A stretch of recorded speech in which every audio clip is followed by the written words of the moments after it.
o'clock. Quorum is present. All legal notices have been posted, and this court is duly called. Can I get a motion to open the court, please? So moved. Second. Got a motion and a second. Any unreadiness? All those in favor, let it be known by you will sign of voting. Aye. Those who oppose, same sign. Chairs in the affirmative. Bailiff, will you please open the court?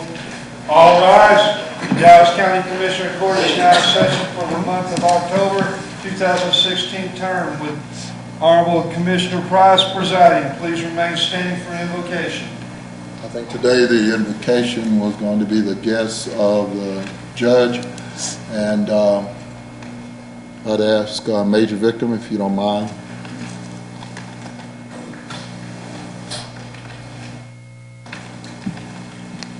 Thank you, sir, for the invitation to give the invocation. Where shall we bow? Dear Lord God, we thank you for this time that we can come, oh God, to do your business, the business of the county. God, we ask that you bless these commissioners, oh God, that you have placed in the positions of authority to do the county's business. God, we ask that you give them wisdom, give them understanding, and help them to look at things from a different perspective based upon the many needs of this county. God, there seems to be so many needs, but sad to say not enough sometimes resources. But God, we ask you to give them the wisdom of Solomon, oh God, so that they might be able to do those things that bless the county and please you. We ask that you bless the county departments, oh God, that report to the Commissioner's Court. God, we ask you to bless the elected officials throughout the county government so we may do our duty with diligence, oh God, each and every day, so we might be able to always be ready to defend the people that don't have a defense and be able to be a voice for those that don't have a voice. And let it be so in the name of Christ Jesus we pray. Amen. Amen. Liberty and justice for all.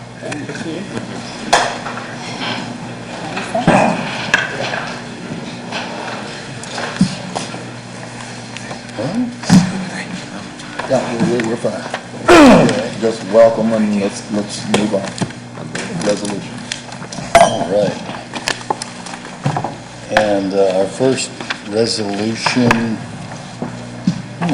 we have one resolution from Commissioner Garcia. Thank you, George, colleagues, and it's a great honor for me to present this resolution today because it's been 20 years since one of the most active Hispanic female organizations, women organizations in Dallas County was formed.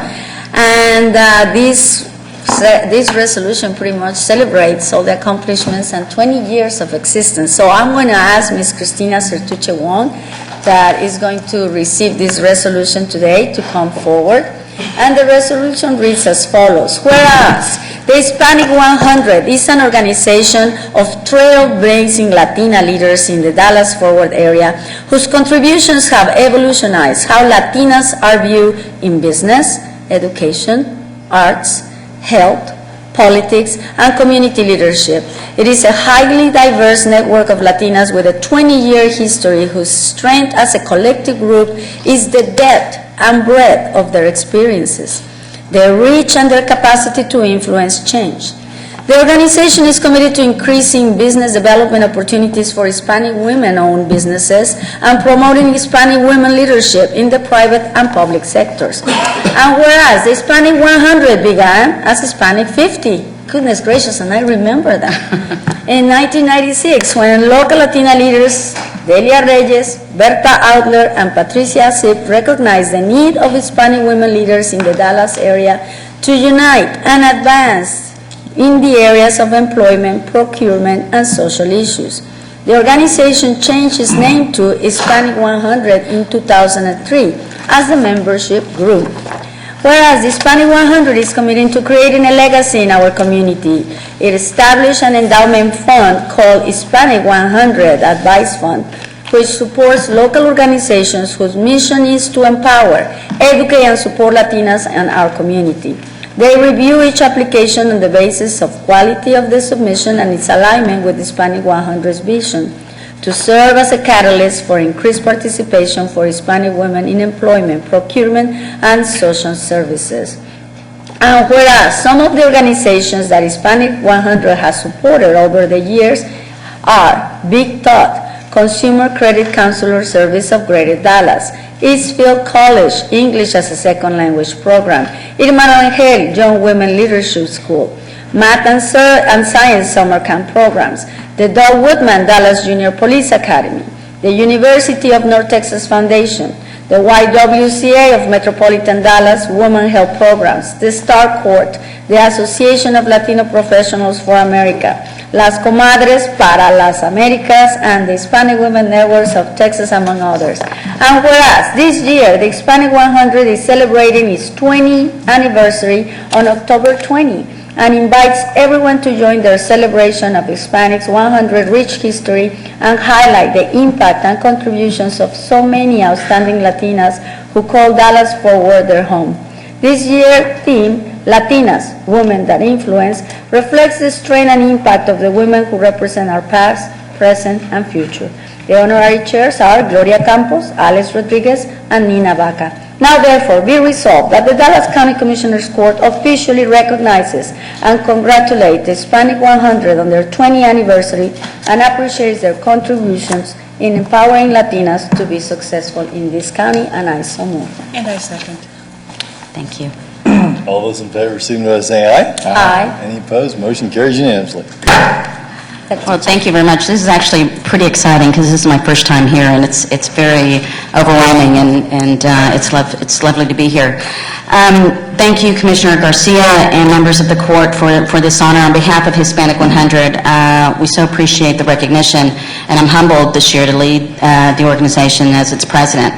You know, I think the story of Hispanic 100 is really one of leadership. 20 years ago, 3 extraordinary businesswomen came together to determine how to best position and help Latinas make an impact on their community. And we're very honored to have so many terrific Latinas in our organization, such as Commissioner Garcia, Dallas County Sheriff Lupe Valdez, and many others who are playing such an impactful role, whether it's in business or in the public sector.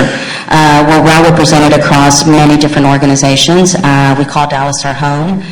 We're very proud that this is our 20th anniversary. And as indicated in the proclamation, we do have an endowment that we are dedicated to really fulfilling and helping other nonprofits to fulfill the mission of helping the Hispanic community, particularly as it relates to empowering Latinas in our organization and in this community. So thank you for the recognition. We are celebrating our 20th anniversary this Thursday, October 20th. So we do invite the community to come out. We are happy to share information via the Commissioner Garcia's office. But again, thank you. We appreciate the recognition and are very humbled by this honor. Thank you. Let me just tell you, I supported the resolution primarily because of Commissioner Garcia, but let me just tell you something. Everything that I see with regards to where we're going in this city, in this county, is going backwards. And apparently, I guess you don't know recently, and we'll be speaking about it here probably momentarily, with regards to some of the largest institutions in this community. When they talk about diversity, supplier diversity, and it's interesting. We recognize, having watched from afar other entities in terms of how they seem to model those programs now. And unfortunately, they don't seem to be targeted in terms of people who historically have been left out. So I'm just telling you, mine is a very cursory, tepid kind of support, because until such time that we see Hispanic 100 and other groups dealing with people like Dallas County, Parkland, and others, then I've got real issues. Yeah. Understood. Thank you. My support's not tepid, so.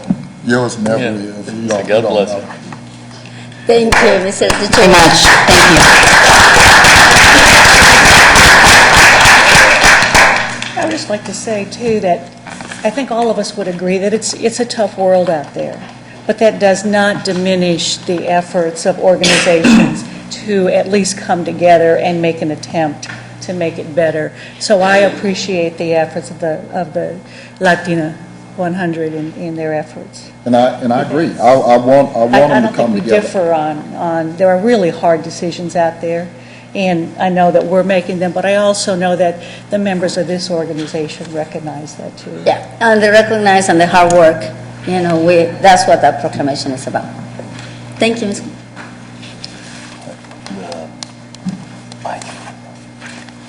All right, we got a couple of presentations, and then on to business. I'll forego So, out. Yeah, I got to be. Okay. Because you have to leave, right, Mr. Thompson? Yeah, so I'll forego mine. Okay, he said he's going to forego his.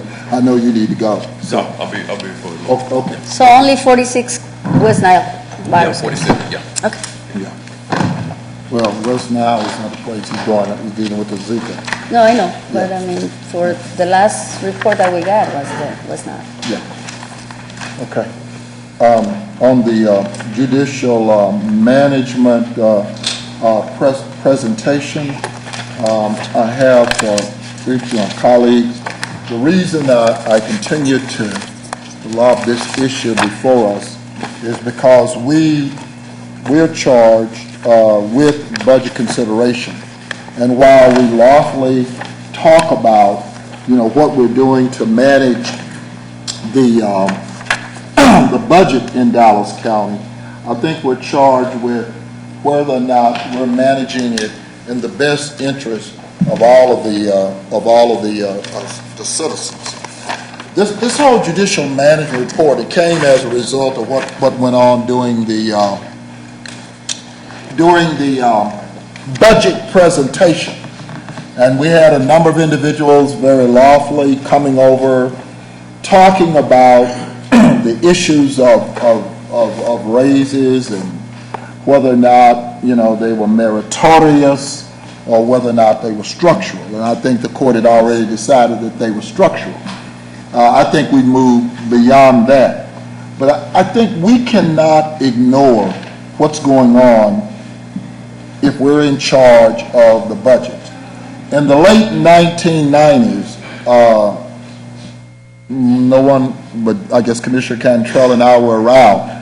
We basically were tasked because the judges at that time requested that we increase our civil district courts.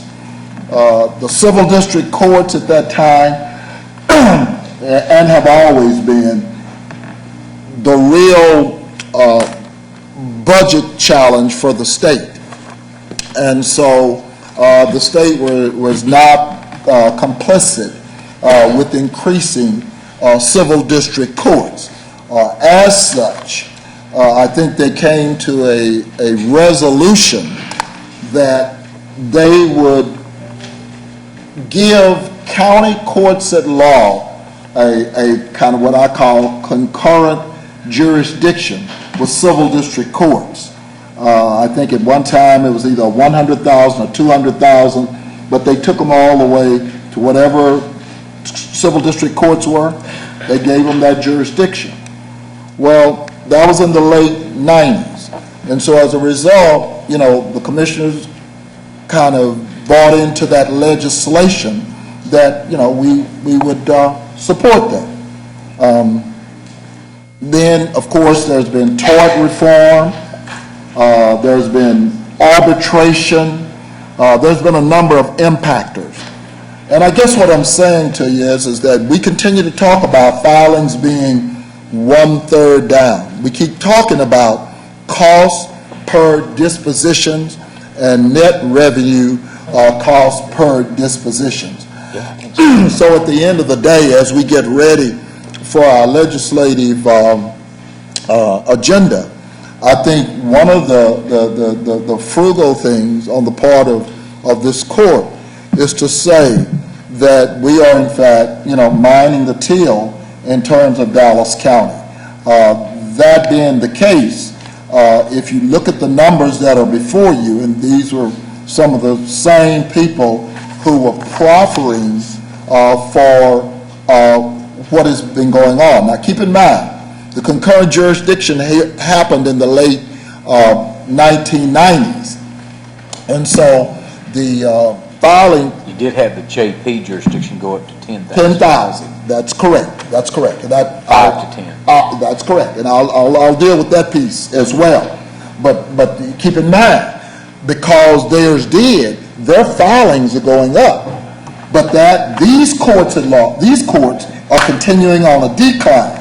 And so while that occurred in 2005, the number of filings were 16,640 for all of the county courts at law. The cost per disposition was $85. In 2006, the next year, the total filings were 18,000. And so the cost of disposition was about $89. In 2015, 9 years later, the number of filings dropped from 18,000 in 9 years to 5,534 at a cost per disposition of $320. We basically still have 5 courts, and you only have 5,000 cases.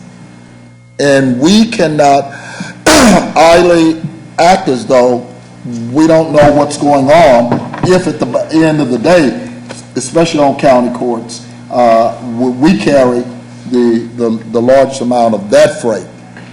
And so, I want to make sure that we're aware of this, and then we talk about what a good measure in terms of management is going forward in terms of the number of courts we need. I mean, we've gone from 18,000 to 5,000. That's better What than... you're saying, Commissioner, and when we have discussed this, is that we need to reduce the number of courts. That's correct. Yes, that's exactly right. And, and we cannot, if we're in charge of the budget, and I don't care whether this department or some other departments I'm going to bring forward in the future, in future courts, you can't just sit idly by as though, How many courts do you think, Well- based on this? Well, I mean, at least 2, at least by 2 courts. We got 5. We got 5 courts, and they basically got 1,000 cases apiece. So At 2 one courts. time, yeah. 2 courts will put like 2,000. Well, 500 yeah, each. but I mean, 3 courts. I mean, at least 2 courts should vanquish, as far as I'm concerned. If you do that they basically Keeping 3. 3 courts.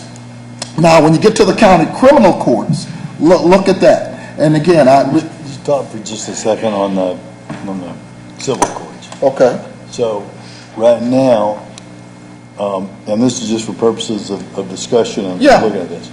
Right now, we have how many associate justices where we are hiring people to supplement our judges? I think before we get rid of people. Now, you're talking about county courts. Don't get them confused with other courts. You don't have that.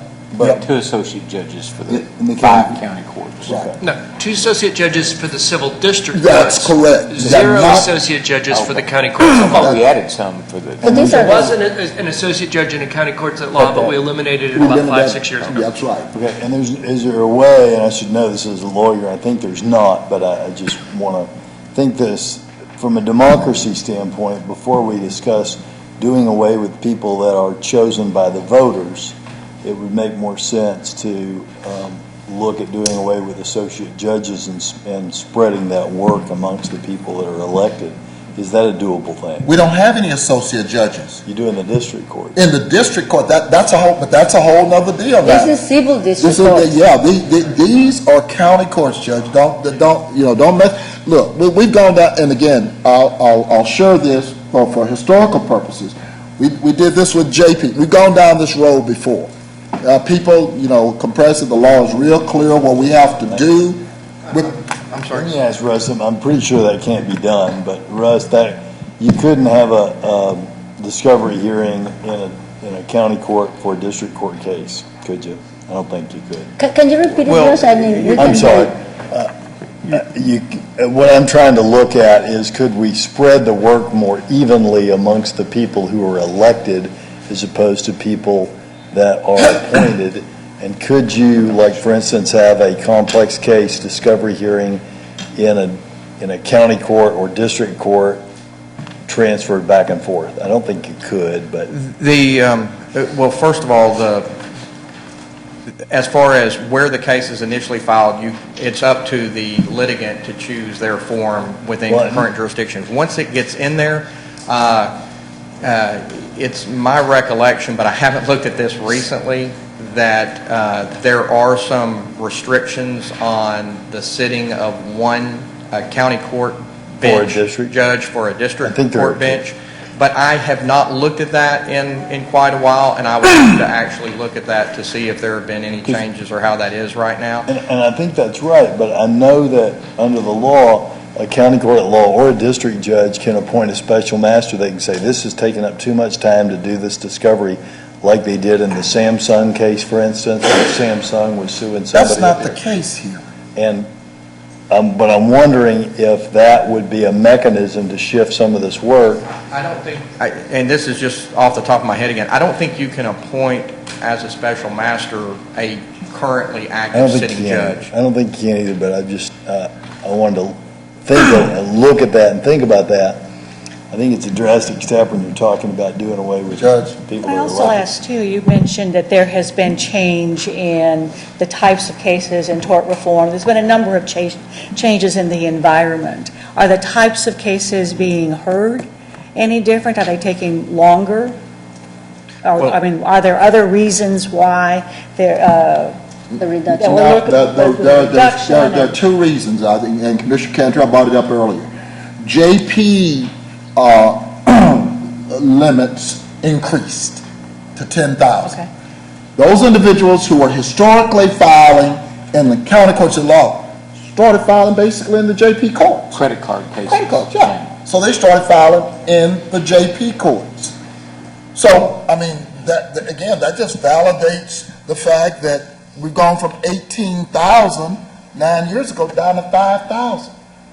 Yeah, and just to add on that point, as far as the JP change you're referring to, I believe that was effective September 1, 2007 or 2008, around there. Right. So that was when they made the change where they increased the justice court jurisdictions upward to $10,000. So as a point of reference, that's when that was done. Okay, so if you 2007, 2006, again, you still had 18,000 cases. Now you have 5,000. I mean, I understand, again, the tap dancing about these cases, it's still 5,000 cases for 5 judges, no associates. And when you look at the cost, Ryan, And Commissioner, I think just so you understand, you're assuming that I'm asking these questions because I've reached some conclusion. No. I'm just asking these questions. I got you. To educate us as to what our options are, if any. Well, yeah, we have options. Well, and the options would be to reduce the number of courts, when the term expires. What's the process if the commissioners' court decided to do that? The process is that we support legislation that gives authority to do that because they are statutorily set up. State. And then, again, there are many options that we have available. I want to talk about the cost per court. And because as I said, we've done this even on the JP side. So what you do with the elected official, as the judge was talking about, you pay the elected official, and for whatever his or her term is, Like we did with the JPs. just like we did with the JPs. And Okay. I'll ask. Never mind. Go ahead. No, go ahead on that. No, I don't want finish, you to Commissioner lose your President. thought. because I Well, want- my point is, I was really ready to go to cost because the cost per court is significant. It's about $350,000, $400,000, dependent upon the salaries of the individuals in those courts. $350,000 per court, including everything, overhead, the judge, everything that has to do with the court. Correct. That all Per court. directs. Direct. Directs. Correct. Of course, then you would have the indirect of That- space being that- created in the courtroom, courtrooms being available for other things, so. And we're talking about $1 million. Yeah. Yes. Okay. So, and go ahead on, Judge, I'll yield. No, that's okay. I think I know the. Okay. Go ahead. Yeah, so at the end of the day, I guess what I'm saying is as we continue to talk about being the managers of the budget, we've got to look at that. And again, I think in the coming weeks, we're going to be looking at, other courts. If the work is not there, then why do we continue to have By court. the courts? I mean, and that's on us.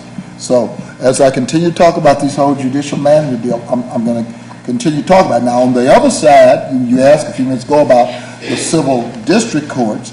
I think I saw a piece out of Austin. Was it Austin that I saw, Travis County, where I saw that piece that said that I think their associate judges went away. Is that correct? Was it Austin? Travis County does not have associate judges. Exactly. They actually have a very interesting system where their civil district courts actually hear civil cases in family cases. They do not have dedicated family courts either. Okay. So, but I know, but we have associates. We have 2 civil masters in the civil district courts, and then each of our 7 family courts has an associate judge. You're right. And so I think, again, we're going to have to look at those cases as well. I will put those on the docket and see what is going on with regards to those cases. I mean, at the end of the day, there is real potential for a couple of $1 million in terms of savings as we take and look at the filings. I mean, it's not, filings are down 1/3. It's not our fault. It's whatever the system is. On the family side, we're struggling right now to get people through that system, to get them their child support, their divorces, what have you. And we're actually looking at some ways to help indigent people get through that system because it's clogging up so much. So I think when we get to family courts, I don't know what the numbers of filings are in family court, but the time it's taking litigants to get through the system, to get their protective order, what have you, is going the wrong way. So we're looking at, along with the State Bar of Texas, the Supreme Court, and others, ways to help our less fortunate citizens who can't afford a lawyer get through that system, particularly as it relates to domestic violence. So I don't know if we'd want to shrink up our family. Well, but don't mix it all up. Somebody mentioned shoving family courts in with district courts. And That's No, Travis County. we just said Travis County is doing it, and that's all I'm saying is associate judges. I was going down the associate judges route. You got 2 associate judges over there. We don't even look at, we're supposed to be in charge. Are we looking at management? At the end of the day, are we looking at management in those areas? And Pratt publishes a judicial For management. clarification purposes, the courts at law are actually about $450,000 each. I had miscalculated in my head with the So cost. instead of Where's the new 350, money come from? 400. That's going to be the judge, the court coordinator, the court reporter, and then the associated benefits and other costs in those courts. They're like $424, $450, $443, so they're going to be closer to that. To be clear on the civil district courts. Correct. Or the No, courts at law. Courts of Courts of law. law. Okay. Civil district, I haven't even talked about those yet. Now, what the judge was referring to is that the bar has started some dialogue with us related to adding some attorneys that would probably be stationed in the law library to assist pro ses in their divorce cases. But of course, if you're going to do that, then you need to see what the commensurate impact is for the associate judges who are currently hearing all those pro se cases and walking those individuals through. So you may actually have a better system in Travis County where they have a few attorneys in the law library walking those pro se's through, but don't have the associate judges. On the, going back to the county court law judges on the civil side for a second, this 450 number, does the state not pay a portion of the county court at law judges? They pay 60% of the salary So the Of the four- judges, of the judge. of the judges. 450, would that include the 60%? Yes, or- it includes, that's the gross cost, so you would net out roughly $80,000. Okay, so if we move out the $80,000, that drops us down to what is it? 380, 375, somewhere in there. It's still 400,000, but they only do the judges. They don't do all the other, Yeah, the you know, the staff. plate is on us. And so, you know, I'm putting all of it out there, because at the end of the day, you know, we, in terms of judicial management, we need to be looking at it. And I wanted the court to have the facts regarding that. It seems as there are a number of factors that are impacting that, and having all of that information available would be very helpful in being able to make a better decision on. Okay. Tort reform, arbitration, you know, arbitrations, things that, over which we have no governance at all. And, I mean, But in order to do anything, really, we need to go to the legislature. exactly. But now is the time we're putting our legislative package together. And as we talk about being concerned about revenue caps and appraisal caps and managing and being frugal, I think that the county, as I said, you know, we continue to do that. We do it extremely well. So, but I want to put that on the table. Russ, did you want to talk about why we would need to go to the legislature? Oh, no, I just thought you had a question. No, Were you go ahead. questioning? No, that's fine. Oh, okay. No, we have to go to the legislature. I'm So clear- what I'm is clear. the time frame that we will have Mr. Reed's agenda? It's legislative agenda is already in today's voting agenda, so this will have to move fast. Add it on once. Add it on. Yeah, that's, yeah. Do you want it to be added today, Commissioner Price? Well, I want, my colleagues all have all the facts. I mean, I appreciate we have all the facts from you, but, and I'm not asking you, Judge Tapscott, to speak today, but we haven't heard from these, I mean, there's a lot we haven't heard from before we add it to our agenda, and I think we have time to hear from the bar, the judges. I mean, it would seem to me that two groups of people I'd like to hear from before I start talking about doing away with courts are the people who most file in those cases or in those courts. So if it's credit companies like credit cards, I'd like to hear from whatever their association is. If it's plaintiffs' lawyers, hear from their association. Whatever these judges want to tell us, I'd like to hear that before we, I'm not saying I've made up my mind one way or the other, but I'd like to hear from both sides before we vote. Well, no, and I agree with you, Josh. I mean, we need to hear from everybody that is vested, obviously, in the process. With that being said, I also want to see a schematic design of the cost, because let's be honest, I mean, we're going into a legislature that we don't know what the result is. Everything I have heard from some of the state representatives of the area is 4% cuts across the board and, you know, property caps. So if that happens, we are going to be forced, for saying it one way or another one, to look into some of the management in Dallas County courts. We will have no alternative. Judge, we will have to get money into the budget to support the county's Well, functions. and again, I mean, I don't mind we can hear from whomever. We're just counting the numbers. These are the Functions, numbers. yeah. Bless you.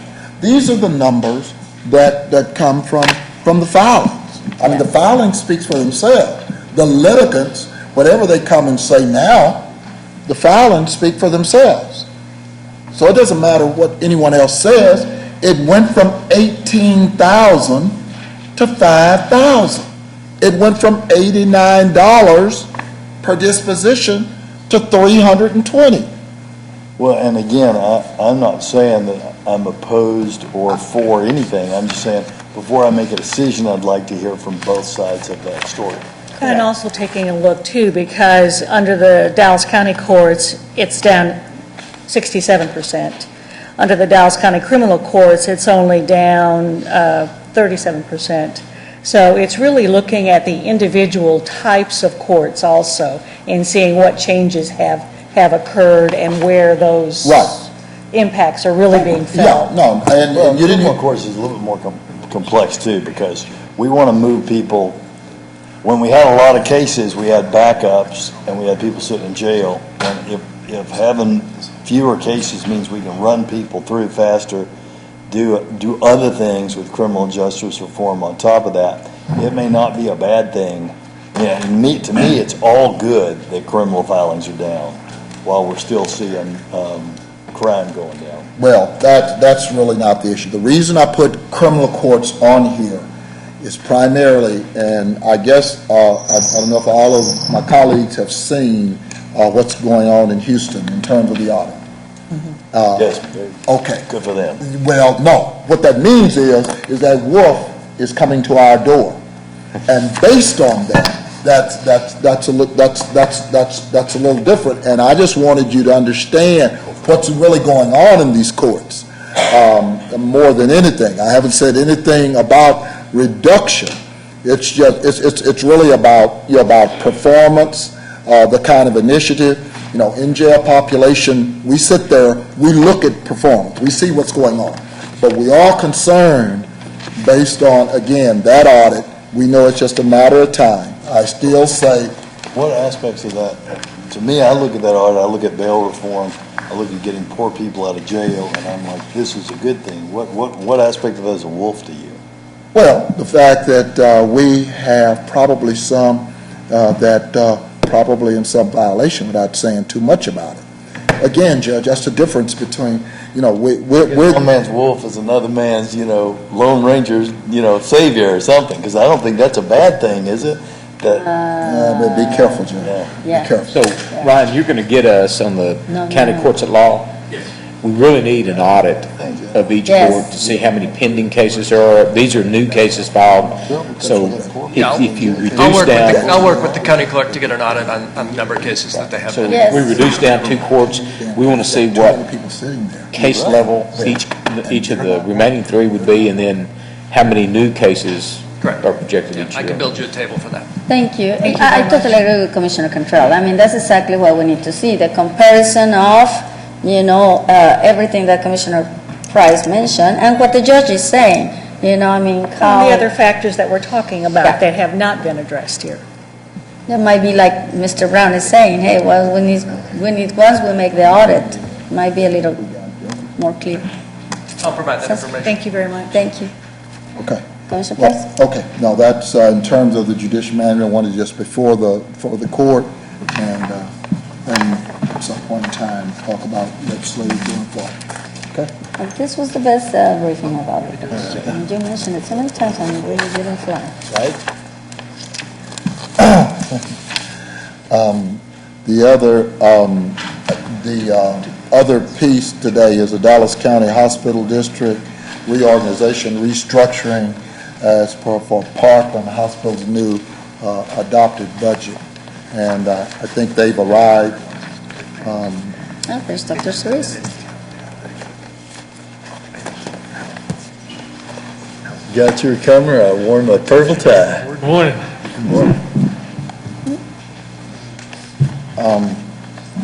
Doctor, this was, there was some other, is that it? Because I asked for some other information. It's like churning Fort Knox to get information. Thank you.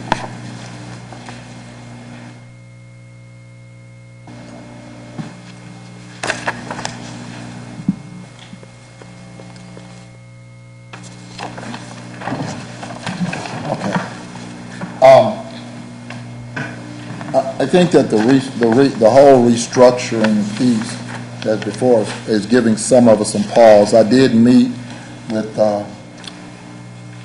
David Lopez, Dr. Jim Don, and Dr. Parnell, and Corey, I think it was Jackson Walker. Anyway, I met with them 2 weeks ago, 3 weeks ago, 2 or 3 weeks ago. They gave me some information. I have not churned that information. And I'm very, very concerned about what I consider to be the number of employees overall that Parkland has and the percentage of employees that have been dismissed or ripped thus far, percentage-wise to the overall. Where, especially in the non-management category. And so I guess what I'm asking Parkland today, percentage-wise, the number of individuals, it's my understanding that your total roles are about 12,000 employees? That's correct. 12,187 to be exact. Of that 12,187 employees, 31% are African American, 18% are Hispanic, 18.8% are Hispanic, and 28% are Anglo, according to your numbers. And that's at your, quote, manager level. My concern is when I met with them and I sat down and I told Dr. Purnell these numbers don't quite hit it, because if African Americans are only 38% of the deal, what percentage of them did you release in terms of the RIF thus far?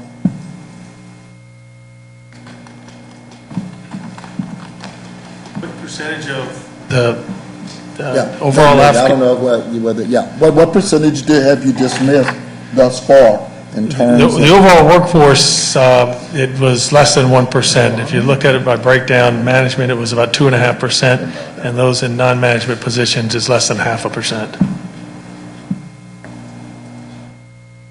How many, let me try this one more time. In the group, how many African Americans or Hispanic have you released as a result of the reduction in force? 30 African Americans. Okay, and that represents what? Represents, 30%? it represents what? What percentage of the overall? 3. I said, it represents 3% of what you released? No, sir. There were two phases of this. The first one had 56 total people, and the second phase actually was just is in the process of happening, I believe, yesterday, and it was 46 people there. So that 30 is out of the 56 in the initial phase. And when we look at that, and the information you got from the group the other day was when you look at it by category of what departments those employees were released from, they roughly follow the percentage of race in those areas where the reductions happened. You must be looking at some different numbers. Dr. Don, those are not the numbers y'all left with me the other day when 2 weeks ago, 3 weeks ago when I said it. You want to explain? Okay, so of the 56, you are correct, 30 were African American. Okay, okay. I believe Of the that's first what I- phase, I yeah. believe that's what I said. Well, that don't sound like, I just went to 40, but 30 over 56 doesn't sound like, well, percentage, Well, I'm asking, go ahead.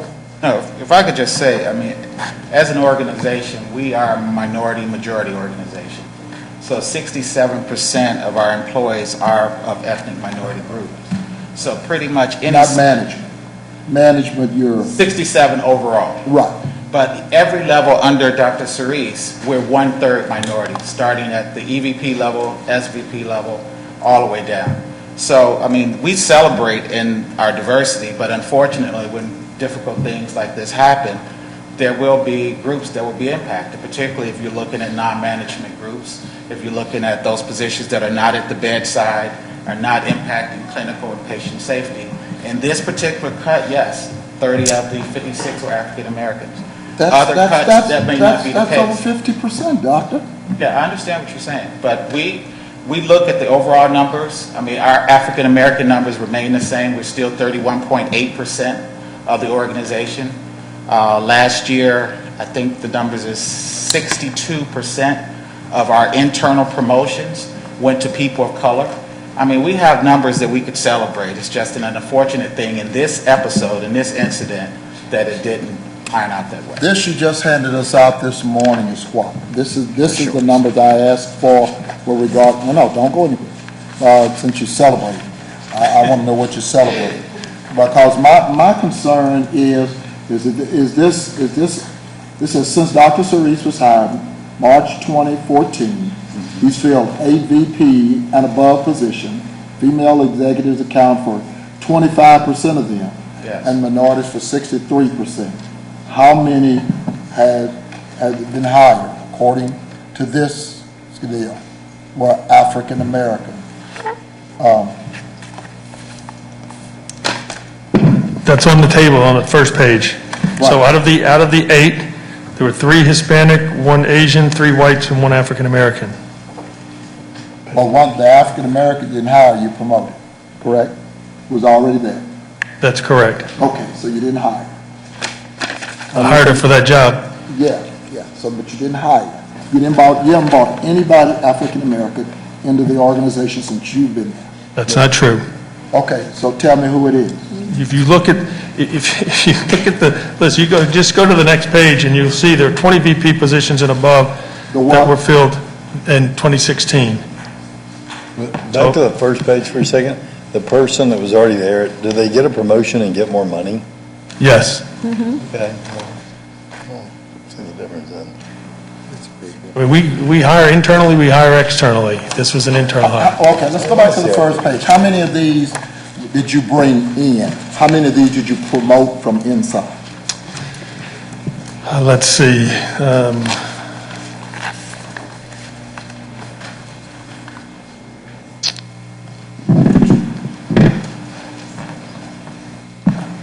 Talent management, can't you just say it off the cuff? I mean, why you gotta study? Well, the reason I'm hesitating is there was, Dr. Dela Cruz was technically brought in. He was with the school, not with Parkland. He was on site, but not with Parkland. So if you don't count him as an internal, there were 3 internals and 5 externals. Don't count him. He was on the board. It didn't work for us. So I think He was a UT employee, not a Parkland employee. So it's either 4 and 4 or 3 and 5. Take your pick. So either 4 and 4 or 3 and 5, however you want to handle that one. Do what now? It's either 4 and 4 or 3 and 5, however you want to handle Dr. Dela Cruz. You want to call him internal or external. Okay, so again, let's go back. How many of these people on the front page did you bring in? There were, again, 5 were external, 3 were internal.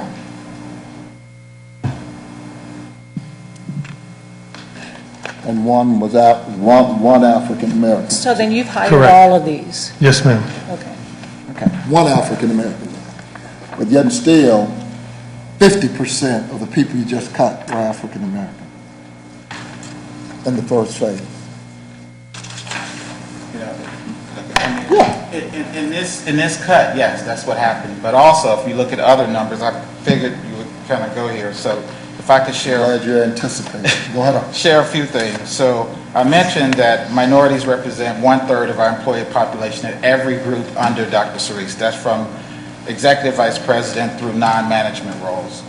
Our minorities have a higher engagement score across the organization than non-minorities. Now, What's an engagement score again? engagement score is an engagement survey, so we do a check-in, an annual survey a lot of organizations have just to see how happy, satisfied are your employees with pay, conditions, culture, and all of that. So minorities are happier with their pay conditions? Well, now, we're not What do you necessarily say? saying we're celebrating our overall score. Our overall score is 3.7 out of a 5-point Likert scale.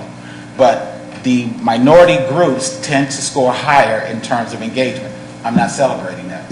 I'm just giving you some other data points as opposed to the 50. Minorities also represent 74% of the new hires for this past fiscal year. At Fiscal year what level? At all levels. 74% of our new hires, and I could break that down, I have the numbers. Okay, break by it down. levels. Let me see. Do we have them, or are they? No, because I asked for all this stuff. We ain't got it. I mean, So- the second page is the VP level, it's No, I don't think I 50%. can. No, that's just, that's VP. That's all levels. 30%. Those are done? Oh, you got it. Oh, I got it. No, I'm the opposite. Let me see. 27%, you want African American or across? Okay. 27% of the 74% were African American at the vice president level.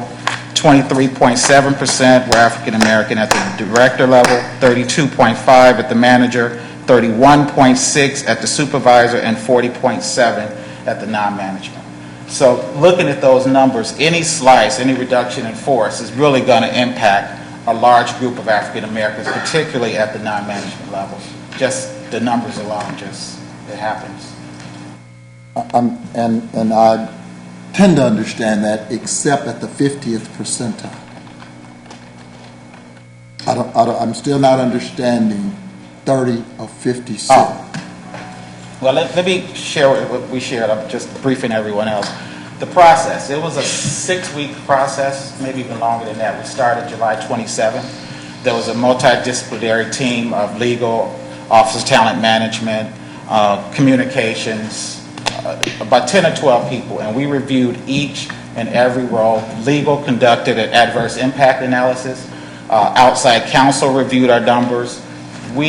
People celebrate our diversity numbers, and we do not feel that we have any adverse impact with this RIF that will impact the organization going forward. We continue to have high numbers of diversity applicants at all levels. Let me and our ask you- higher statistics show that many of them are getting a job. Let me ask you something.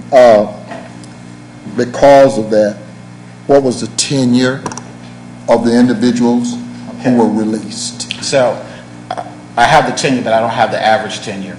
But the process also, if there's multiple incumbents in a RIF, then we have a grid that we use where we look at tenure, performance, corrective actions, education, a number of things. And that's a group. Again, a diverse group will look at that, and we will make the decision. You know, if you have 2 accountants and you're going to streamline that area and go to 1 accountant, which one goes? And that is where the grid would come in. And to be honest, many times it's not the person that the supervisor or manager would have chosen. Instead, we follow the grid so that we can have some consistency and stand in front of you and any other court and say that we followed all the laws, our own policies. The piece that you did you get the letter from you did some restructuring. You didn't only do RIF, you did some restructuring. Is that correct? Yes, sir. Okay. And as I said to the young lady from Hispanic 100 this morning, Parkland just a few years ago got an award for their supplier diversity, but now, did you get the Arlington Chamber comment from? I did. Okay. And I think he has now complained that you have not responded to him. Whether you or Absolutely, I did. I responded to those who were CC'd on the letter Friday, October 7th. I have a copy of it. Okay. I'm not sure if you... So what was your response? Well, the point is, unfortunately, the message went out that Parkland was, I think the wording was abandoning its award-winning supplier diversity program. That's not the case. If anything, we're... Can you please, Dr. Dunn, say it in the microphone so I'm it can sorry. be very clear all over? Okay, say that again? Yes. Okay, The message unfortunately- was that we were cutting. The message, unfortunately, went out from one of our employees that we were abandoning our award-winning supplier diversity program. That is not the case. Instead, we are enhancing our programs. We will continue everything that was done before the Let's Talk About It, the vendor fairs. We're going to do more. The reduction in force allowed us the opportunity to align our supplier diversity program with our overall system inclusion and diversity program, which is, if you benchmark a lot of organizations, that's where you would find it. So we are committed. We've had 2 meetings in the last week or 2 with the Dallas Chambers. We are partnering with the Dallas Black Chamber of Commerce on a number of vendor fairs, and we had a meeting, I think, Thursday or Friday with the 5 Dallas chambers at Parkland. So, and to be honest, we're seeing more activity at a higher visibility and a higher level. So vendors will be able to access contracts through Parkland. I think that's what you want to hear. Vendors will be able to access contracts through Parkland. And unfortunately, in the past, it's been maybe 1 or 2 people. Now it's a part of a larger committee. It's a part of a larger group. There would be an advisory group. There would be more oversight. So instead of abandoning the program, we've actually blown it up. When did you respond? You say you did respond? I did respond. Okay. You got a copy of it there? Sure. Okay. I feel like Judge Judy, do I approach her? You know, because, I know what you're saying. You're basically saying, trust me. And, Well, but then what they're also going to do is they're going to Well, continue I'm also to saying that the provide wrong information. message went out. Yeah, and maybe we should have gotten in front of it. How'd that message go out? Yeah, so the message went out. We had, one of the employees that was affected by the reduction sent out a message that said we were abandoning the program.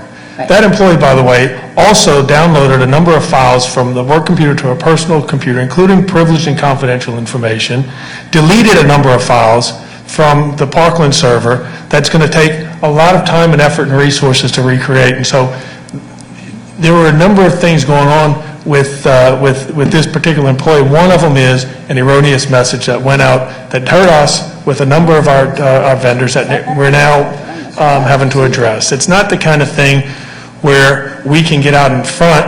When we're having a reduction in force, we can't do an outreach to the community and tell them that who's getting reduced. What we try to do is respect our employees, go through the process, and then communicate changes to our community partners. Unfortunately, this employee got ahead of the process, and as Dr. Dunn has described, I think our group has done a great job of getting out into the community and clarifying this message that they got that was an incorrect message. Thank you for clarifying that, Dr. Sis. I did see the email that Dr. Dunn sent.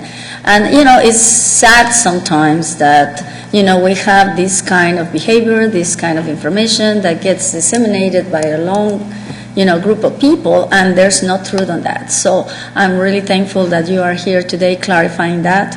I got elected here in 2011, and I see the increase in diversity. I like to see the fact that, female executives are now 25%, and the minorities overall, Dr. Dunn, like you just said, 78% minorities at all levels has never been seen, in Parkland. So while I'm not going to, celebrate anything because I always believe we can do better, I thank you for that, especially when you're going to, you reported to this body a $38 million gap in your budget, and hey, I'm not going to say how the second vote went, but now you have $50 million for this midget of tax break. So with that being said, my biggest concern is obviously the quality of healthcare that we deliver to the residents of Dallas County. And Dr. Cerise, could you please address the fact that we're not cutting services as far as this rift is concerned? Sure, and first I would want to just clarify one of your points, and that is the female executives is, in my group of 8 was 25%, but overall it's closer to 50% among our VPs and above. Yeah, so, and just to put that in context, when you look at the minority representation in VPs and above at Parkland, in 2013 it was 19%, now it's 33%. The 90th percentile for like organizations, 90th percentile is 19%. So at 33%, we are well above the 90th percentile for that. So, but to your point about services, that was one of the tenets that we used in our decision-making around the reduction in positions. We reduced about 300 positions. We were working, as Dr. Dunn said, from several months ago to try to identify positions as they became available, hold them so we wouldn't have to eliminate filled positions. But you didn't, Unfortunately, you reduced 300. That's correct. We eliminated 300 positions. About 100 of them ended up being filled positions. Right. One of the priorities we took was we would not reduce clinical services, and so a lot of discussion about out of those positions, or some of them clinical, not clinical. We certainly value all of those positions, but the focus we had was not eliminating bedside nurses, not reducing our number of beds that we serve, ED capacity, those types of things. So we did not reduce, and we don't project to see a reduction in clinical services. When we go to specialty care, how are we doing on the specialty care? Specialty care, we'll do about, out of our total clinic visits, we'll do about 1 million visits, whether that is primary care, specialty care on campus, or our specialty wish services. Out of that 1 million, about 60% or so will end up in that specialty care category between our women and infants clinics and our other ones. It varies, there are challenges across the board. Things like oncology, where we have to get people in, we're able to get people in. There are some other specialty areas where, we may have several months of wait, which we're not happy with, but, it's one of those things where we try to make sure we get the highest priority, highest urgency patients met in the most timely fashion. What does 100 individuals represent in terms of your bottom line budget? The overall 300 positions we had calculated somewhere between 20 and 25 million, so you can make it proportional to that. I know, but About a third of that. But at the level here, and again, that's, you'll come with, with the shell game. 100 individuals is what impact? Well, I don't have the math on those 100 specific positions. I tried to give you an idea of that by saying we estimated between 20 and 25 million for the 300 positions. So it's roughly a third of that. But we can go through the 100 and we can do the math and we can give it to you. I just can't give it to you right now. So then how do you know how it impacts the budget? Well, because, like I said, we did it with the overall 300. So the 300 positions that we took out, we calculated, like I said, between a 20 and a 25 million. I'll have to go back and get the actual number. That would be something that you would want to know. How many actual individuals and families have you impacted? Was that the question? Was the question on the At the minimum. Do you want them to go cut 200 more, just so that, I want them to tell me what look, if Commissioner, when I went through this stuff and I saw where they were taking people out at the administrative level, that's totally different if they had 300 funded at a higher level. I'm just asking, because the only reason we're talking about this is still budget. So I just want to know what did that 100 represent? I'm telling you, a number of these 100, these individuals were low-hanging fruit. Administrative assistants. But that's where they're going to start. But I got you. Okay. But just tell me what that represents. You just can't tell me that there's a batch of 20 to 25 million. I just want to know, what did the 100 that you called? We'll get you that number. Okay, but you're dealing with budget, and right now you don't know. We did budget. We budgeted at a gross level. You make estimates in there because when you budget, you don't know every individual that's going to be on the list, and so you budget with an average. You're asking me for more than an average, and so we'll get the specifics to you. So even if you did on an average, and let's say you had 20 million, and that's 1/3, so you got $6 million. Tell me how that gets to the bottom line in the budget. Well, and I'm giving you $6 million. Based on what you just said. It's one of a number of actions that we take, whether that's to reduce costs through employees and positions. First of all, let me step back. When we look at the way we approach this is we looked at what are our FTEs and how does that compare to, what the standards in the industry. And so we know that we were a little bit on the high side. We were about 6.7 FTEs per adjusted occupied bed, which is the industry metric that we use. With this reduction, we'll find ourselves at about 6.5. The 50th percentile is about 6.2, 6.3, so we're still a little bit above the 50th percentile. So we took an approach that got us closer to the norms, recognizing that we're a different operation. We've got a lot of different concerns. We're coming out of we had this systems improvement agreement. We're under a CIA. We just moved into a new hospital, and we've got a very complex patient population that we care for. And so even as we compare ourselves to our peers, we think that there's going to be more resources, care managers, social workers, things like that it's going to take. And so we erred on the conservative side, if you will, so that we erred on the above 50th percentile side. So that was the high level we took. And then we went department by department and looked by department how you measured up against your benchmark. And those that were high, those were the ones that we asked to look at those numbers, see where you could reduce without impacting services. So that was the approach that we took. So could we have gone more than 100? We probably could have gone more than 100. We were trying to strike the right balance. It's one of FTEs is one, overall spending, that's the biggest one on your spend is your FTEs. But beyond that, it's supplies in other areas, and we're certainly looking at that as well. And then we look at the revenue side too to see, are we doing everything we can do to bill and collect? Are we getting in the money that we're owed? How do we ensure that, we can grow our revenue side? So we're looking at both the expense side and the revenue side. And so yes, it's 6 million. It's not going to get us all the way there, but we're going to need, a lot of 6 millions to get us, all the way there in a $1.6 billion budget. And then you, of course, will keep us apprised of the variety of methods that you're using in order to Of course. to balance off Yes. that 38 Yep. million. And lastly, I'll ask about the CIA, because I've asked for that more than once. Where are you? Yeah, where are you? Your CIA, you recently made a submission.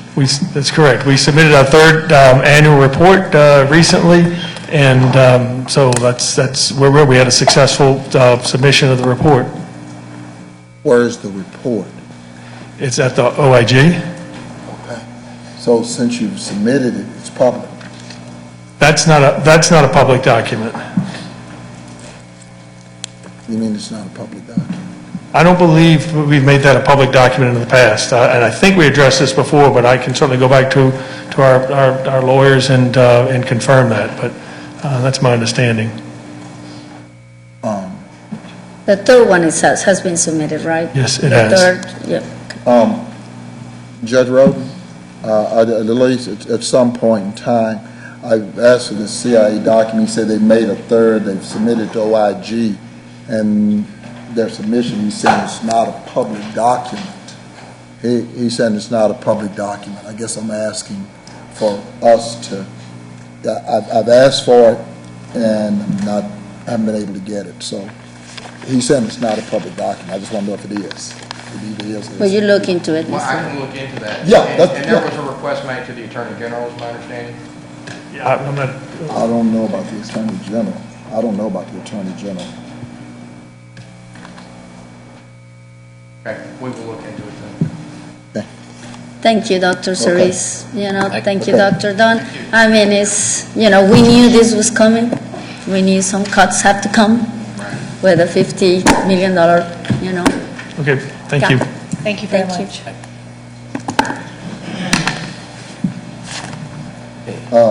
Next is before us is the consent agenda. So move. Second. Got a motion and a second on the consent agenda. Is there any unreadiness?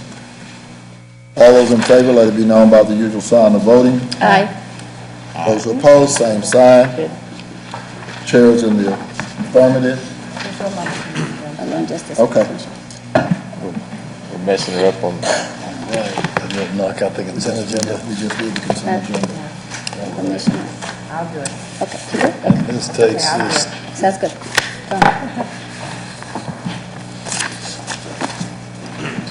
Is this a consent agenda? 4, all right, we'll now take the bids. Is there a motion on the bids? so move. Second. All right. Same thing, the same thing. Just the same. ma'am, just one moment.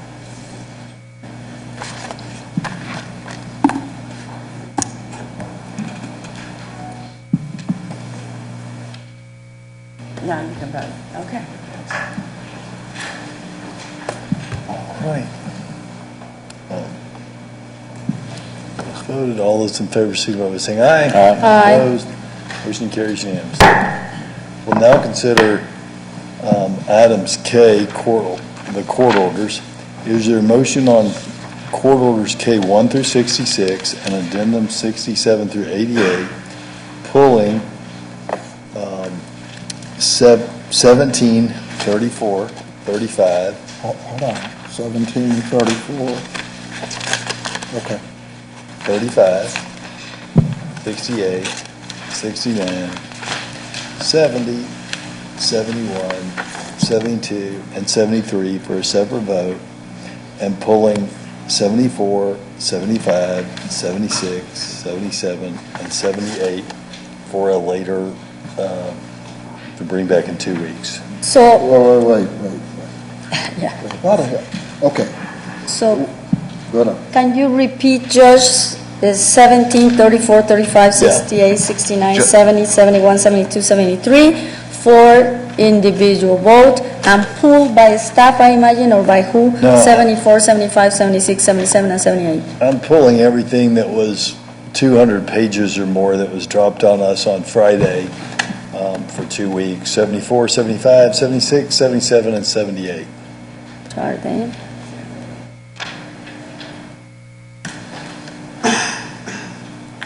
And that reason being, Well, several of those things, a couple of reasons, Commissioner. One is when we went to every 2 weeks, we talked about the importance of how the public was going to have an opportunity to see these documents for many days before we voted on them. We do have addendums, but this week we had an abnormal number of addendums, 22 addendums.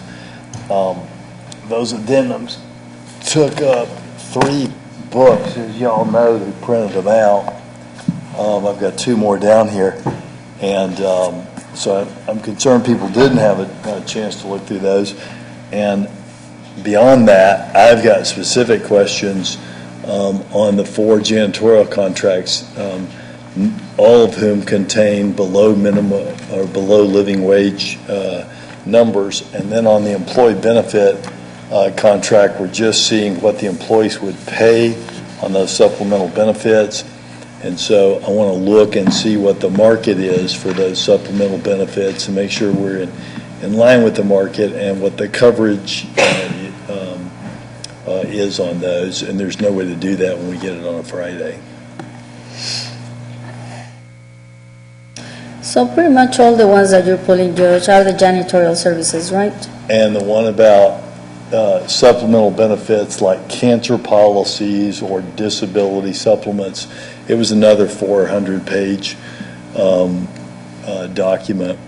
And I'm for our folks having choices to, Dan and I were talking about this, everybody's for our folks having choices to buy things out of their paychecks without paying taxes on it. And I have no reason to think this is not a good contract, but having just gotten it, I want to make sure, for instance, that our folks aren't paying 20 or 30% more than market rate for a certain coverage, or that denials aren't 20 or 30% higher than market average for a certain coverage. Because I think when you put something when you put the county stamp on something, people assume it's going to be a good market rate, average denial product. want to make a suggestion? Sure. It looks like the 5 orders that you would like to pull and for the next session are the ones That were late filed. that are actually complete, whereas there are a couple of the other bids that are up for temporary extension. Right. Just as a point of why can't we move ahead those that are ready and hold on to those that are not quite ready instead and do the additional analysis on those? I don't know whether Well, it's the ones that are, as you call ready, where people are being paid below a living wage. But they're temporary extensions, that's what she's talking about. No, the temporary extensions are not being pulled. the things that are being pulled would be contracts that would be executed that would tie us into contracts for janitorial services below a living wage, and I'm pulling those. Well, you're only pulling for the next court session. That's right. 74 through 78. That's right. For voting today is going to be 68 through That's right. 73 are all All the going to be exemptions voted are- on today separately. Or together. Okay, we move them. But Okay, the su- that'd be good. But the supplemental insurance was 78. huh? It's being pulled. I 78. got it. Let me finish. The supplemental insurance was done through the RFP. How does that impact open enrollment? Anybody want to talk to me about open enrollment and what this does? The 2 weeks? When does open enrollment start? Let me back up, because I got a piece in my mail at home. So tell me, when does open enrollment start? For first. Okay. In this- So open enrollment starts November 1st, and we're pulling supplemental insurance. And again, the supplemental insurance, again, was an RFP process that happened several months ago. It's been vetted. We had a committee that looked at all the different proposals that were submitted. Several different agencies submitted their proposals. The committee chose what we feel was the best proposal based on the cost, the services provided, and everything.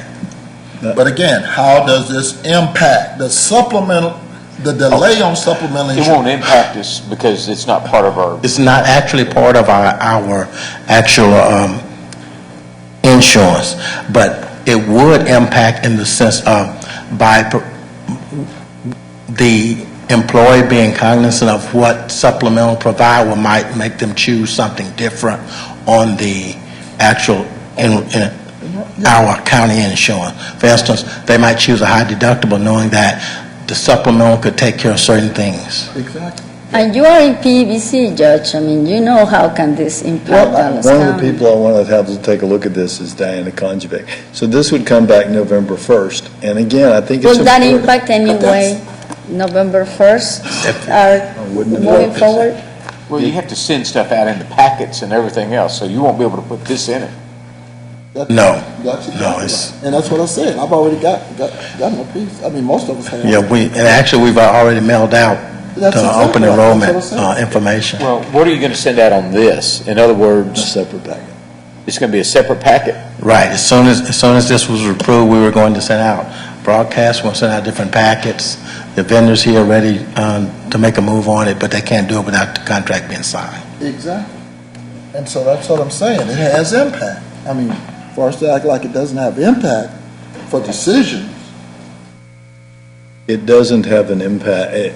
The impact, Commissioner, is to the extent that someone wants to look at this in the next 2 weeks, something that was dropped on us late last week that I doubt everyone's had a chance to read verbatim and ask questions to third parties about.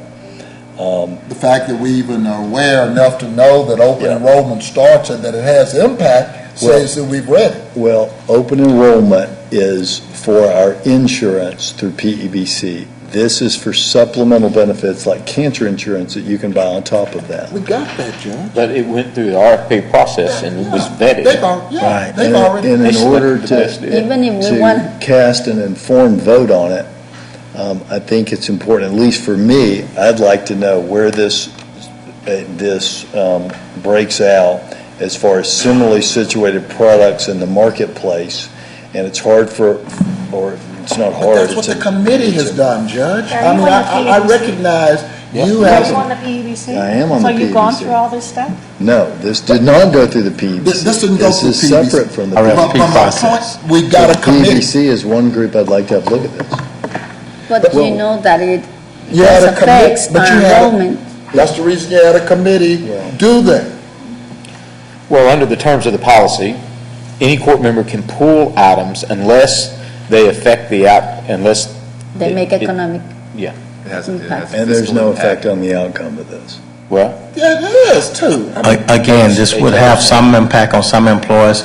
By being able to look at the supplemental packages and what's being provided, they might choose differently as far as their actual regular insurance is Well, concerned. it could also determine how much they put in their flex.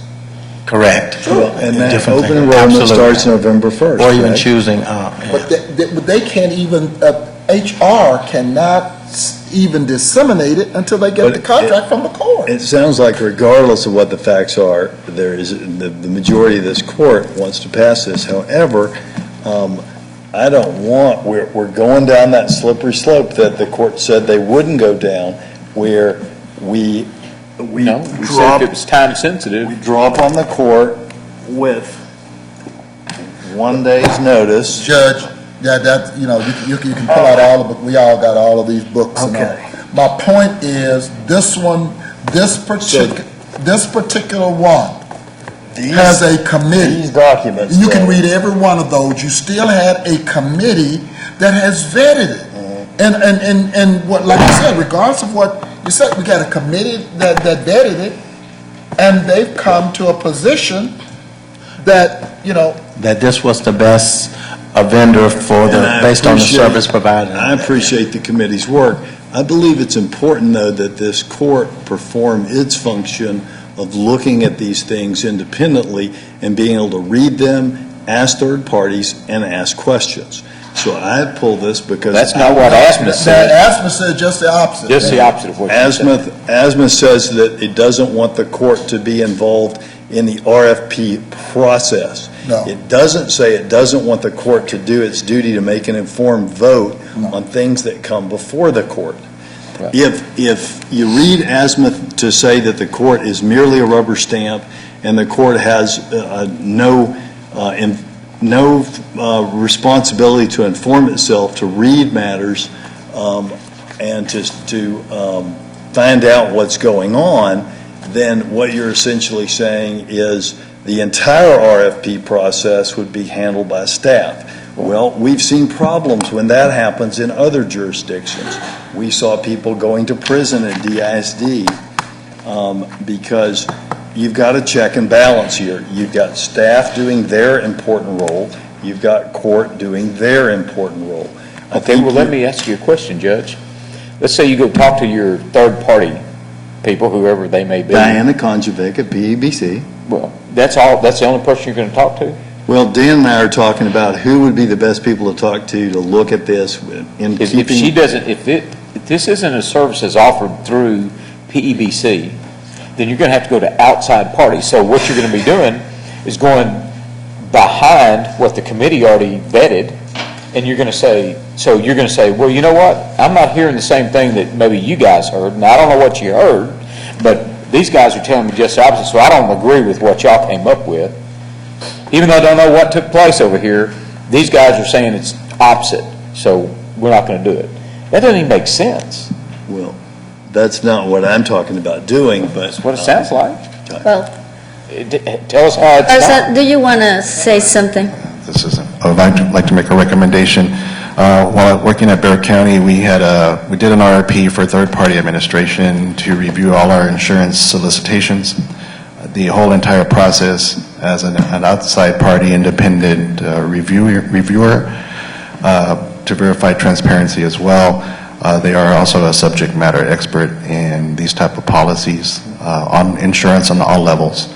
So maybe we can engage in research that activity with Dallas County. Well, have you been What's the involved cost in of this? that? I mean, we haven't been involved. Were you involved this process? On the RFP process with HR, yes. Okay. And do you have a comfort level? I do have a comfort level. Okay. It's transparent. We did the full procurement process. We have the evaluation team. It's fully vetted. What we bring to court is our recommendation. Okay. And do you have a comfort level with all of these things that have been sent into the, as addendums this week? What is presented to court is, we are comfortable with what's presented to court. What I have an issue with my team is that we're coming to court at the last minute, and it's not fair to court to review these large documents. But I'm not trying to mix all of them. Why got one that's time sensitive for employees, for open enrollment, for process? I'm just talking about one. If he wants to, on those others, I'm okay But with that. just to be clear, it is not time sensitive for open enrollment. Open enrollment deals with choosing your insurance coverage on your PEBC benefits.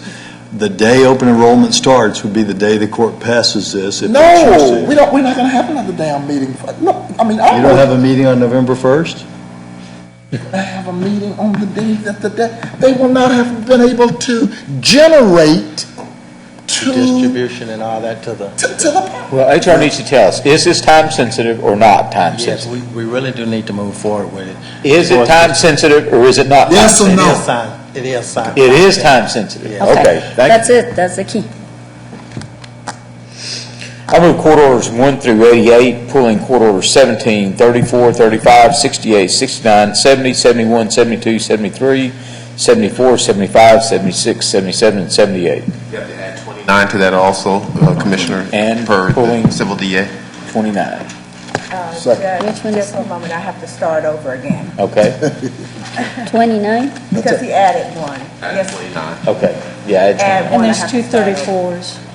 There's two 34s on here.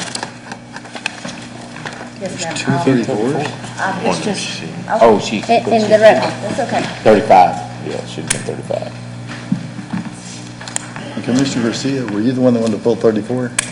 I did, but I'm gonna vote for it. I just find out some information that I needed on that. Okay. So I'm gonna Does it need support to be it. pulled?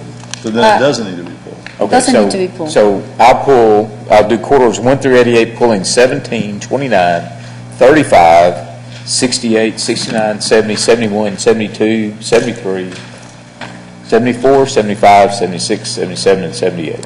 Sounds good. Let me Second. start, Let me go. wait, let me start it over then, okay? All right. I have to start it over. 17, No, 29, wait, 45. please, I have to start it over again.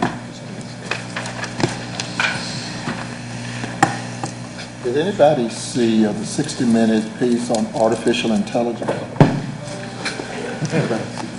I did. You didn't see it? I did see I it. did see it. Yeah.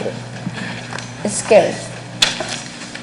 I don't know if it's scary or not. That's what Depends on the situation. is that what you're saying? Depends on the He's situation. saying When we I want to need to- hear. I understand. We want to hear. Supposedly, the more you interact with them, the smarter they get. Anyway, Is that why you've been talking to me? I understand. I understand. Artificial? Yeah, artificial. No, the word is intelligence. Jesus. Take the Are wheel. you okay, Ms. Annie? Can I help you? 17, 29, 35. Just trying to This get way it you back do in it all the the time. system. See, once I activate it, then I have to try to get it back. No, I got We it. get it. No, we know. Just don't make us talk about 60 minutes. It was very nice. I won't make you What talk happens about in that. Just let me see if I can get it back again, because I've already activated it. Actually, it was a very interesting piece. It was. I especially like what the lady said at the end. She said, the computer, so you keep talking to me, I'm gonna be smarter than human. It's everybody working together, right? No, she was working by herself. Yeah, she was working, she was just culling, she knew the difference between, The more you make mistakes, the smarter she got. Well, if that was the case, that'd be really smart. And it was a she. it was a shit, I got you. He just didn't wanna look at a man computer, I got it. But Watson's a man. Commissioner, I didn't know you owned a TV. Hey, just that I can interface with. It's at 6 o'clock in the afternoon. There you go. That way you don't have to look at football. Well, I actually recorded it. You recorded? I referred some people to it. But to TV? Huh? Yeah. Well, nobody looks at television. Everybody pulls it up on the dadgum computer now. That's true. DVRs. Nobody should watch commercials. Yeah, everybody pulls it up on the Just computer. have to refer to the right people. Yeah. I know. How do marketers do marketing? I don't know. I DVR everything. Speed. Little different than Scorpios. They can do Right. that Little different. for news. Little different. I watch all. I just fast forward and stop when I want to watch something. Yeah. Watson 360. But I was really pleased. I guess you okay? You still going? It's not. It's Still not won't ready. reboot? No, it's Daryl, not are we ready. pulling 29 to not vote on Stop it. Yeah, pull it for another. for another? Oh, okay. So that goes down to the second group. Okay, well, why don't you just, if you can't get it, do it, just go manually. We will see. Oh, here we go. What is it, Watson is now at Midway? We will have to fix it on the back end, Judge. Okay. Because we've already activated, so let us just try to All revamp right. and then we will. I believe we have a motion. Do we have a second? Second. All right. Are there any discussion on the non-pulled court orders? I do want to make some comments. On the first one, is agenda item number 84, which is our purchasing rules. I just wanted to be sure that I put on the record a few things. The first one is, according to the new purchasing rules, Mr. Garza, we consolidated the azimuth study with all the recommendations that the Commissioners Court approved. According to those, according to the new purchasing rules, we cannot, as commissioners, pretty much ask you during the process, during the selection process, to send us any information to Correct. any members of the court. During the solicitation process, that's correct. Correct. So if there's a request from any of us during that solicitation process to ask you for information on how they're ranking, that you will not send us that information. What we have done is we removed all the vendor names and only identified the highest ranked vendor for transparency. But after today, that. In accordance with the azimuth study and the information that I read, we can propose that currently we provide 3 agenda items in the RFP process: authority to advertise, authority to negotiate, and authority to execute. For transparency and streamlining the process, in accordance with the azimuth study, we would do a 2-step process where we would do authority to advertise and then authority to execute, and remove the authority to negotiate process. I'm confident in the evaluation process. We have a very educated, diligent evaluation committee. For transparency and also security measures, we have an internal auditor and an external auditor that annually pulls our contract files and audits them for further compliance. I'm confident in this method, and I feel it's transparent. I think it meets everybody's requirements. And But in the future, Mr. Garza, this should not, according to our purchasing rules, this information should not be sent if we are in the middle of the process. other than until execution. After that, it's open information. Let me make sure, because I think I know what she's talking about here. At each vote on an RFP, I ask you to send a document to all members of the court with sufficient redacted information so Yes, that sir. no proprietary information comes through. And I did. That buttresses that the winner actually won, so the court can make an informed vote. So But for I just instance- want to be sure, Judge, because I know what you ask, okay? But I just want to be sure, and on the record, okay, that whenever a member of the court asks for this kind of information, it doesn't contradict our manual. And our manual says clearly, according to what I read, that we should not ask for that information. Correct, Mr. Garza? And- Can you let him answer? Yes. Well, Correct, Mr. in this Garza? method, We're that talking is two different things, though. correct, in this method.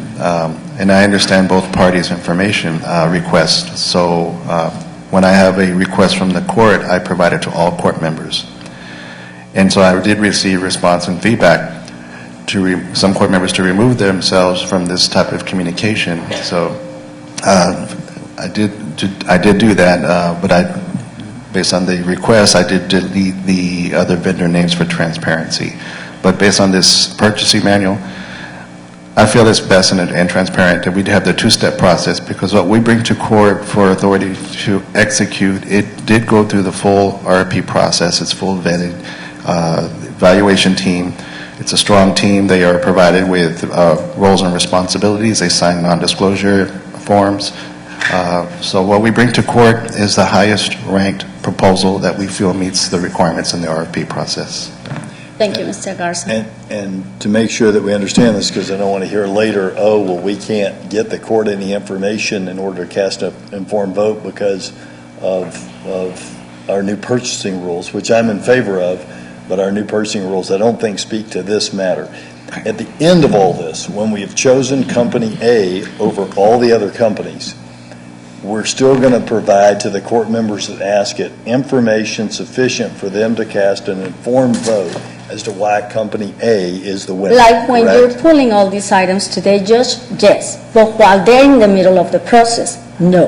I agree. Okay. So we're saying the same thing now? Not really. I mean, what we're saying is that at the end of the process, once it's over here, no problema. Right, Well, Mr. when Garza? we But come if to it's court before, with authority you to see it execute- here, I don't- there is. I think we agree, because I don't think it would be proper for for instance, the emails that we've been sending, send the court redacted information so they can cast an informed vote as to RFPs that are on for this week. It wouldn't be proper to send that 2 months ahead of time, send the court or send me or send two commissioners information about how the process is going. Correct. That would not be okay. Well- Send the court the information that would allow them to It's- cast an informed vote as to Once why. it's set on the agenda, you have 2 weeks. Yes, yes. Correct. But the concern is that we're choosing, or Dan's folks are recommending, the highest scored RFP. I mean, I think that's the biggest concern, correct? I think Dan actually noticed that in the briefing itself, that so-and-so scored the highest in this process. So that's the same information you'll get if you got the scores themselves. Not necessarily. So for instance, without speaking too much about any particular RFP, last week or last court session, we got one where the winner scored like in the 90th percentile, and the second place scored in the 40th percentile. The second place name was redacted. We don't even know who that is, but you can feel really comfortable with that vote. In others, we've got where it's actually the third lowest or the third bidder won, and it's because of some reason that the top 2 bidders didn't win. And so That that's information should be explained in the briefing. It should itself. be. It should, and But- so that you don't. And I don't think the scores themselves really give you that much information. I think the briefing document itself needs to explain exactly why that third bidder was chosen. The first Right, one and we second. want to know that, and it has been in the Well, briefings. the redacted raw data does give us information, I believe, and I think it's important information. I think I understand the concern and I agree with the concern, and I'm pushing for the concern to keep the court out of the RFP process. But at the same time, we cannot keep the court out of the commissioner's court process of looking at the finished RFP and making sure that they cast an informed vote that is in keeping with what they believe is the correct vote. We run into problems, and I'm not saying we're having these problems here in Dallas County, but we run into these problems throughout the United States. We only need to look at DISD, where the school board kept itself out of for a few years, making informed decisions about RFPs, and people in IT did things that they weren't supposed to, and people went to jail. So I'm not saying anyone here would do anything they're not supposed to and would end up going to jail. I'm saying it's incredibly important that you do your jobs out there, staff, and that we do our jobs over here, commissioners. And our job is very well detailed on that purchasing Not just a manual. rubber stamp. It's not a rubber stamp, Judge. I mean, if anyone does something that should not be done, we have our rules and regulations that says very specifically when can we get involved. And that's my point today. Okay. And I think we agree that when we get involved is when the RFP comes before Once the it's court. right here and the RFP process is completely finished. That's right. Mr. Garza. If court wishes, what we do, we'll do the two-step process, authority to advertise, and then the authority to execute the agreement. We can provide an executive summary of the highest executed agreement that meets all the technical requirements, supporting that recommendation for a contract execution. So does that include calling after decisions have been made to try to change the decision? No, sir. It's just letting the court know that this is an executive summary supporting the recommendation that this contract that we're bringing forward, it's fully vetted, meets all of the standard requirements outlined in the RFP, and it was negotiated in good faith effort by all parties, and firm fixed price was established. But okay, and again, but I want included in that redacted documents that evidence that, not simply a memo that says we did a good job and everything is the way that it should be. Because in order to cast an informed vote, I don't doubt that the purchasing department and HR or whoever is involved believes that they did a good job and tried their hardest. But that getting a letter from you that says you tried your hardest and did a good job does not allow us the evidence to cast an informed vote.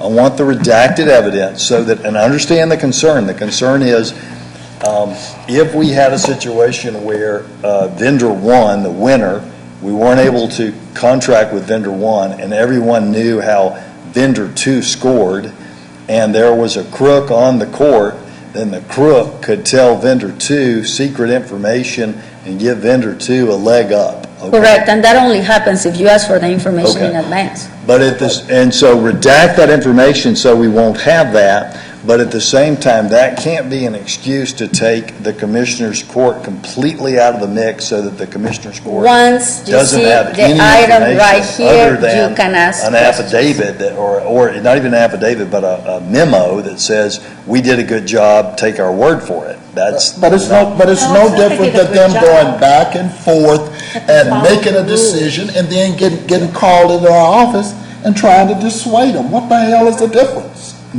But I would like to make a distinction here. You're saying, sending out a memo that they did a good job. Yep. I think what the memo is saying is that we followed accurately all of the procedures that had been put in the manual, and we could trust that, in fact, that had been done. Which is usually what we read right here, right, And Commissioner? I hope there is a lot of trust here, but it is not your job, or our jobs as a Commissioners Court, to trust that the process, I mean, if it was, we wouldn't need to read these books. We could just trust that everything in here needed to be voted on unanimously. We have to have the information in redacted form so that if any of it leaks out, it can't hurt anyone, so that we can make an informed vote. And I still want to get, even if others don't, I want to get the information so I can cast an informed vote on what I'm voting on these RFP, because I think that's an important check and balance. If we think the court has been too involved in the RFP process in the past, the answer is not for the court to not be at all involved in looking over what they are voting on in the present and future, because then that leads to a whole host of other problems. But I just want to put on the record that this body was the one who brought people to give input, who assimilated the Azimuth study with the new purchasing rules. For us now to say, that we are going to get involved before it comes to court, I mean, with an informed memo, that's what the briefing is for. Well, and we even And I went think one we're all step in further. agreement that we Because should we do now that. have new wanna- purchasing rules.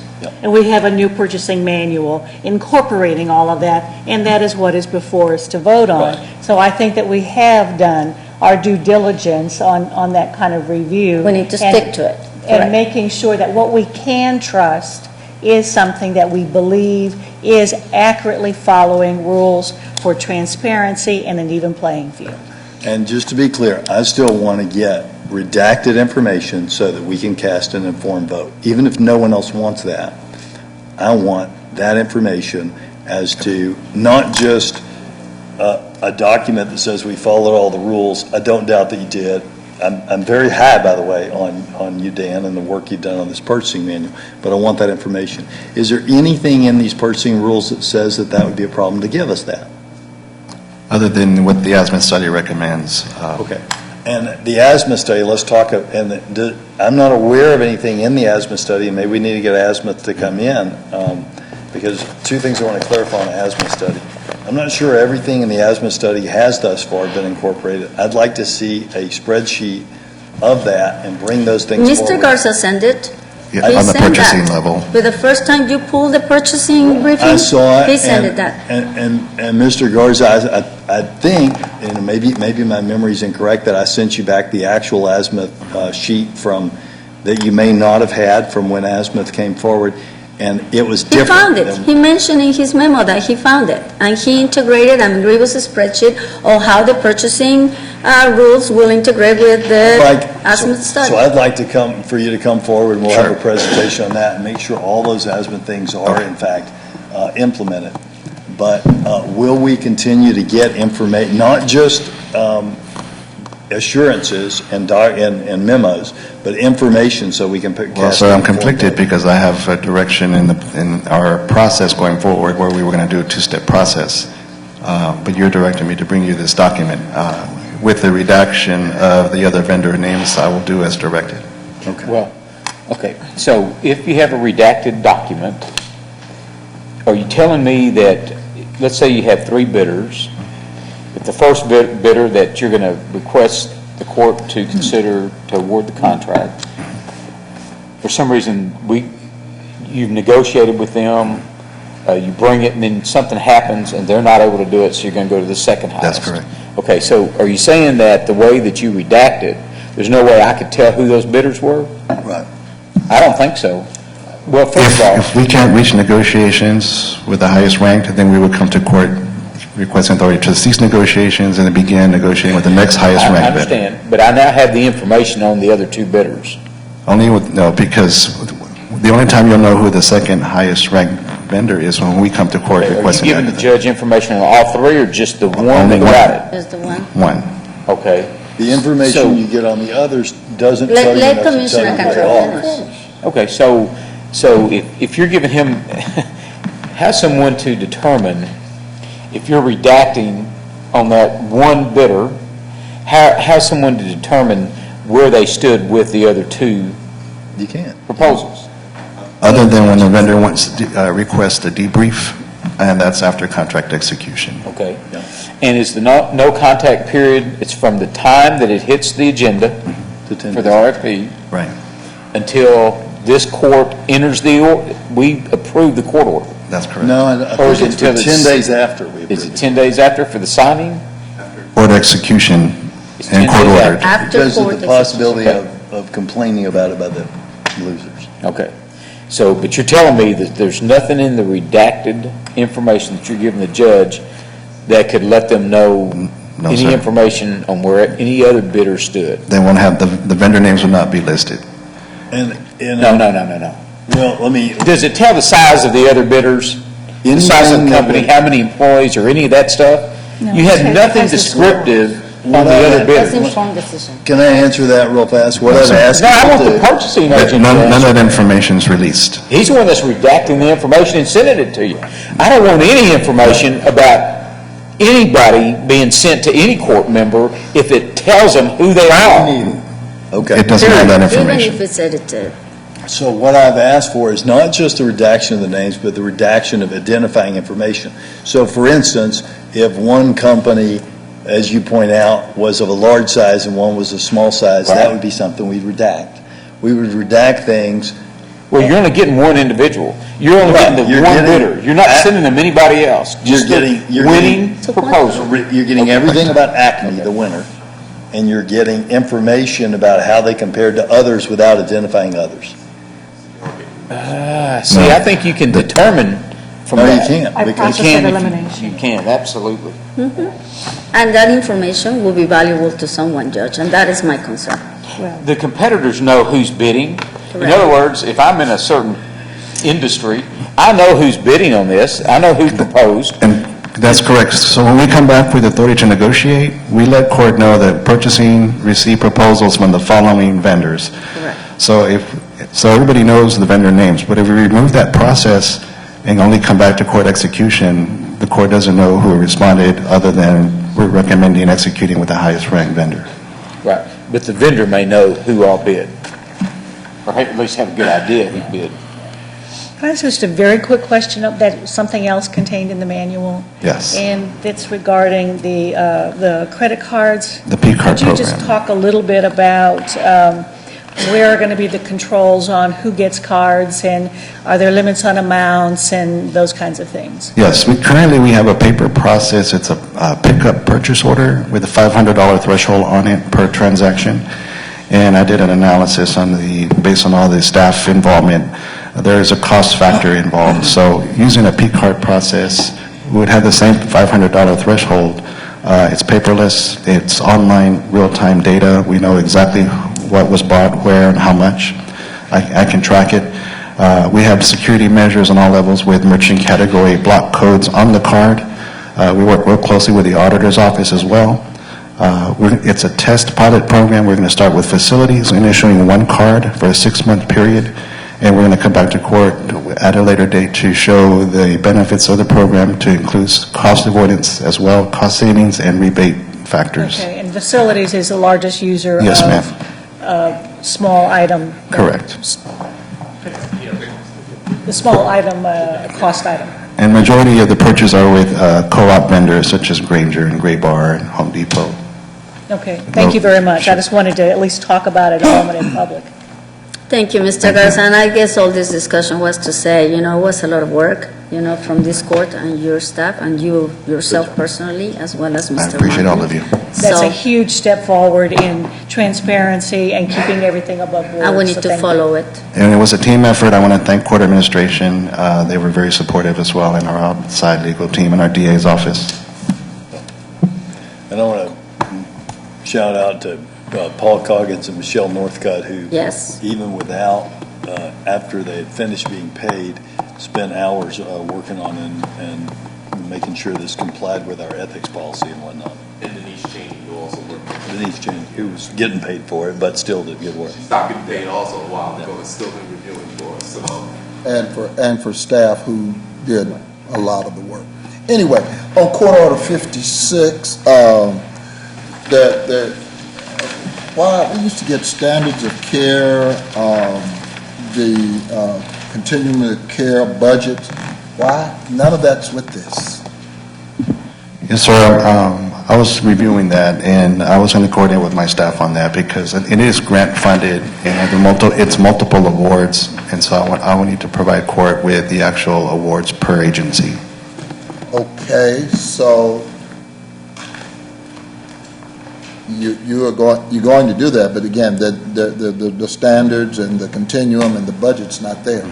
Okay, I'll review that with my team and bring that to court on November 1st. Okay, but so, okay. Because traditionally, we've had that. I'll annotate that. Okay, so, yeah. You want to hold that until? Yeah, I'm just having difficulty. You want to pull 56? Wait, before you pull it, because I Mr. need to Wait, know Mr. impact. Do not have a heart attack yet. Impact with regards to these agencies. I tell you what, I just want the information, the court needs the information so that we'll know exactly, what's going on. And I think I asked. Well, how is this one different from, because you're right, every HIV RFP I've seen has always had this in it. Why was this one different? It's really not, and I threw it out there, and it's not. But I don't know. See, these agencies have been complaining anyway that we've been kind of one-sided. Well, we've been behind the white ball. Right. And we did a new RFP with all these Ryan-wide programs, Part A and Part B, and the assessments. And it was a clean process, sir. It was really good. No, I don't have any problem with that. It's just that we're not able to see, that the standards of care continue and the budget associated. Because what I'm going to tell you, what throws it up, and at least is circulating or hovering in the community. There are people who made a request for funding at one level, but got funded up here. So I'm trying to figure out how does agency A make $1 million proposal and get funded at $2 million. We'll look at that, and we'll get that information to you. It's a lot of that's out there. It's a Yes, sir. drift. And so I want the budget to continuum of care and standards of care. I don't want to impact them anymore because I think they've got some receipts, and I think, Yes, sir. I just got another call. I asked him to check across the universe, and a number of them have billings that are out there and that they haven't been compensated for, and we're behind according to them.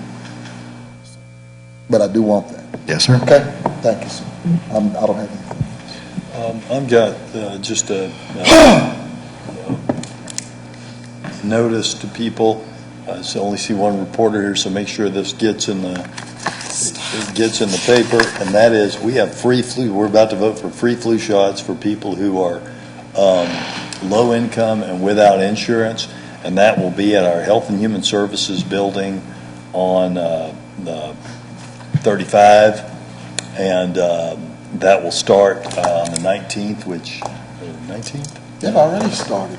Yeah. No, the free, what's tomorrow? Yeah, tomorrow they start, but we do it every year. They've already started.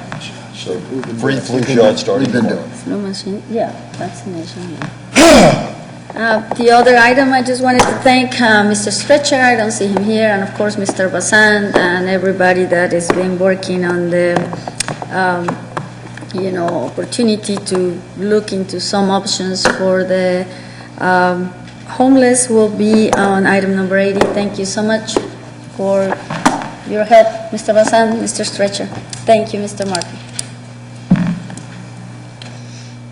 That's it. Call the question. All right, question's been called, no further comments, and hearing no further comments, all those in favor signify by saying aye. Aye. Any opposed? Motion's carried unanimously. Move Court Order 17. Second. Hold on. Right, any further discussion? Hearing none, all those. I just Hold on. have one quick question on this. Does this impact the face-to-face visitation at all in any way? Not at all. I just wanted to ask the question. Thank you very much. Annie, you can be able to, All those in favor signify by saying aye. Aye. Any opposed? And I vote no. Motion carries. Next. Oops, I shouldn't have done that. You did. no, I made the No, motion. he made the motion. I Commissioner second. second. I'm sorry. There you go. I second. All right. Got it. Time to vote. That's okay. You voted, Commissioner? Yeah, I voted. Judge, how did you vote? You vote no. I'll move Court Order 35. Second. Any further discussion? I have a quick question on this. Is this software on target, on budget? What's the reaction from people working with it?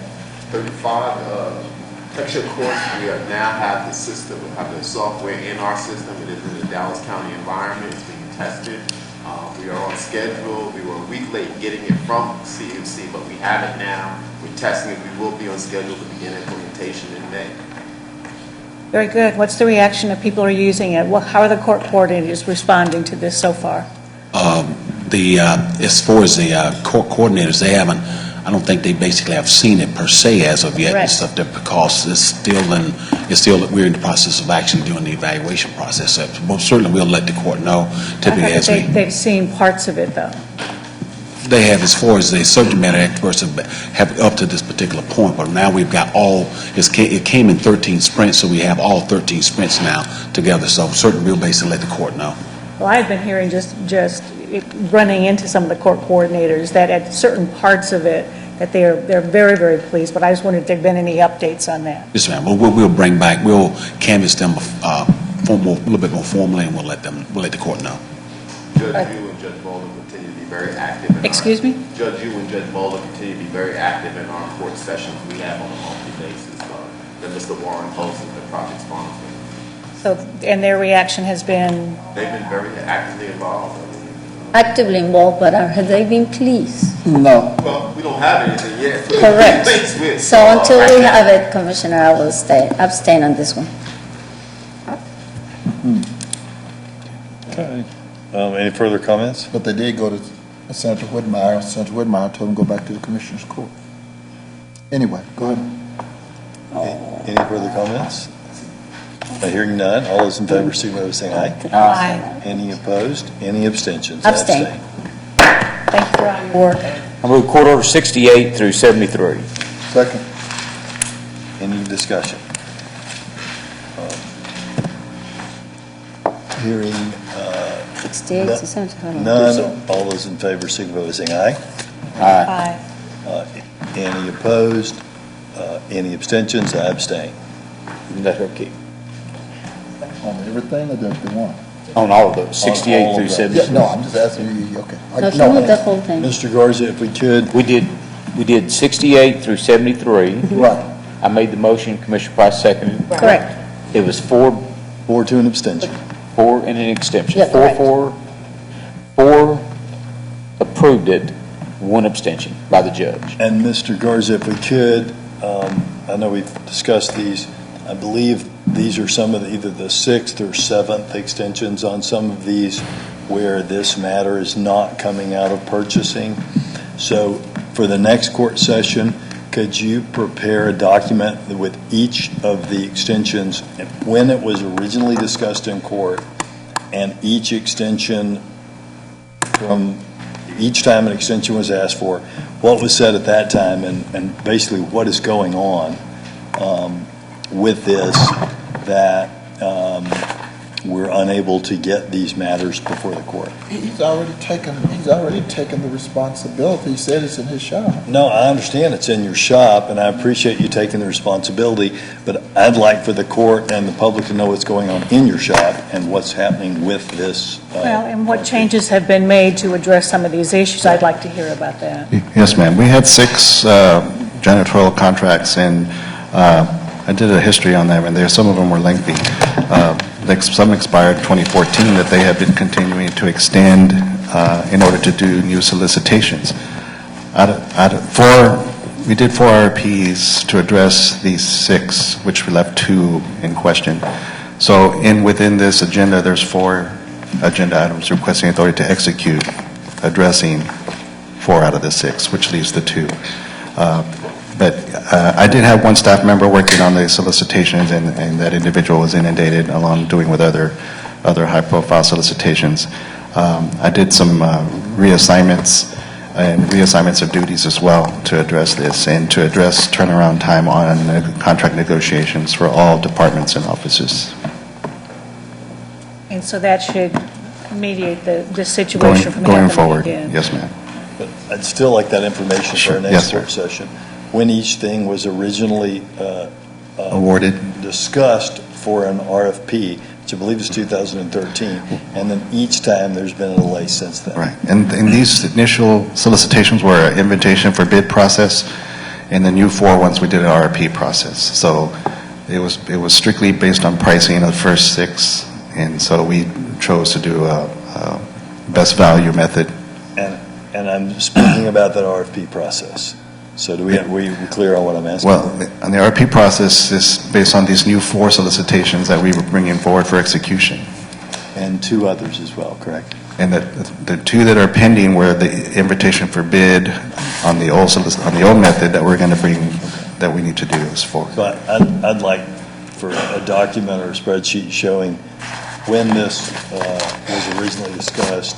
Oh, when yes. The original RFP came out. Oh, sure. Each extension thereafter. Okay, will do. And what was said at the time as for the reason for the extension. Yes, sir. Thank you. So the only remaining Court Order 78, and I've asked Darrell to see if he can pull that language. I don't remember exactly what the language. Language regarding pulling items. Yes, sir. The language basically states that we can pull, any court member can pull an item for 2 weeks unless the item is going to have a fiscal impact on the court. Which is basically it. I mean, Well, can someone explain to me what the fiscal impact is of this information that the court just got on Friday, waiting until November 1st, because it's not our employee insurance that they have to select by a certain time. It's supplemental benefits that they've never had before. Not that it's more convenient or it's better or whatever, but what is the fiscal impact, and specifically in dollars, on the court in veering from our policy on this or making this extraordinary move to not allow pull and not allow time to look at this. So it doesn't go into time sensitive, it goes into a fiscal impact. Okay. So what, in dollars, I'd like to know what that fiscal impact This is. is time sensitive related to a fiscal impact on it. But there had to be a reason why we put fiscal impact instead of time sensitive. So, In this Armin, particular what- item, where does that? Armin, what, Is there a fiscal impact? Well, from a general fund perspective, no, but from a financial impact to the employee, it would be based on the fact of, based on the supplemental insurance and what the county actually offers, we might have them choose something different. So it would be a financial impact to the employee, but not necessarily a physical impact to the county. Okay. So, but could be to the employee? Yes. Okay, and historically, under supplemental insurance, what has been the option in terms of HR's recall? Well, typically, when employees have these type programs and stuff, based on the number of people that we have, we're estimating that probably 300 or 400 will probably choose supplemental insurance, and they will choose it based on what is being presented at the time in conjunction with their current insurance.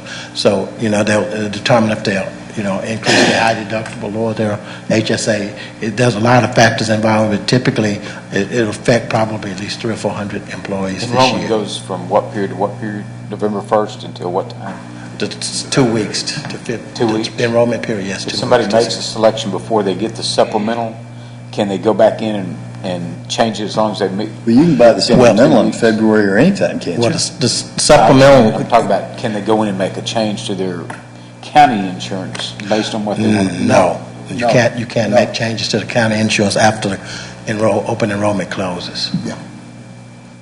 So again, our rule contemplates a fiscal impact on the county, not on third parties, employees, businesses, correct? So again, I urge that we follow our rules. Wait, but what's the difference? So the county is not a conglomeration or universe of its employees. What are you talking about? Well, under our rules, if something has a fiscal impact on the county, then the court can override That's our it. employees. Well, you could argue that's our citizens and then make the rule, meaningless because everything affects someone. Judge, what were you saying? My understanding of the requirement that we put in for the fiscal impact, it was as to the county. And it was to avoid a situation where one member could subject the county to a financial loss or a physical loss because of a need to move forward, or subject the county to some sort of liability because of a delay. But that would be as to the county, as the county. Okay, and the 6 to 8%. Plain language, Mr. Roden. 6 to 8% of the employees are not factored into that. We'd have to go back and change the policy. I know it, I just wanted to leave it.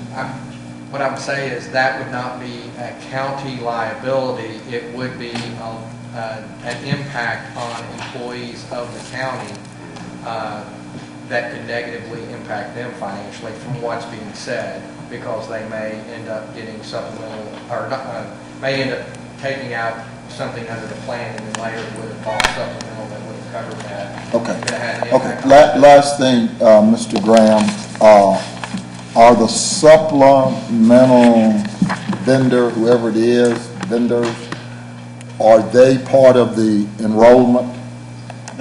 They would be part of the enrollment, yes. No, United Healthcare is the No, enrollment. He's talking about that is enrollment for the that's not what I individual. asked. Because they have to match up. Right, as part of the enrollment process, the vendors come out. You always want to convolute shit.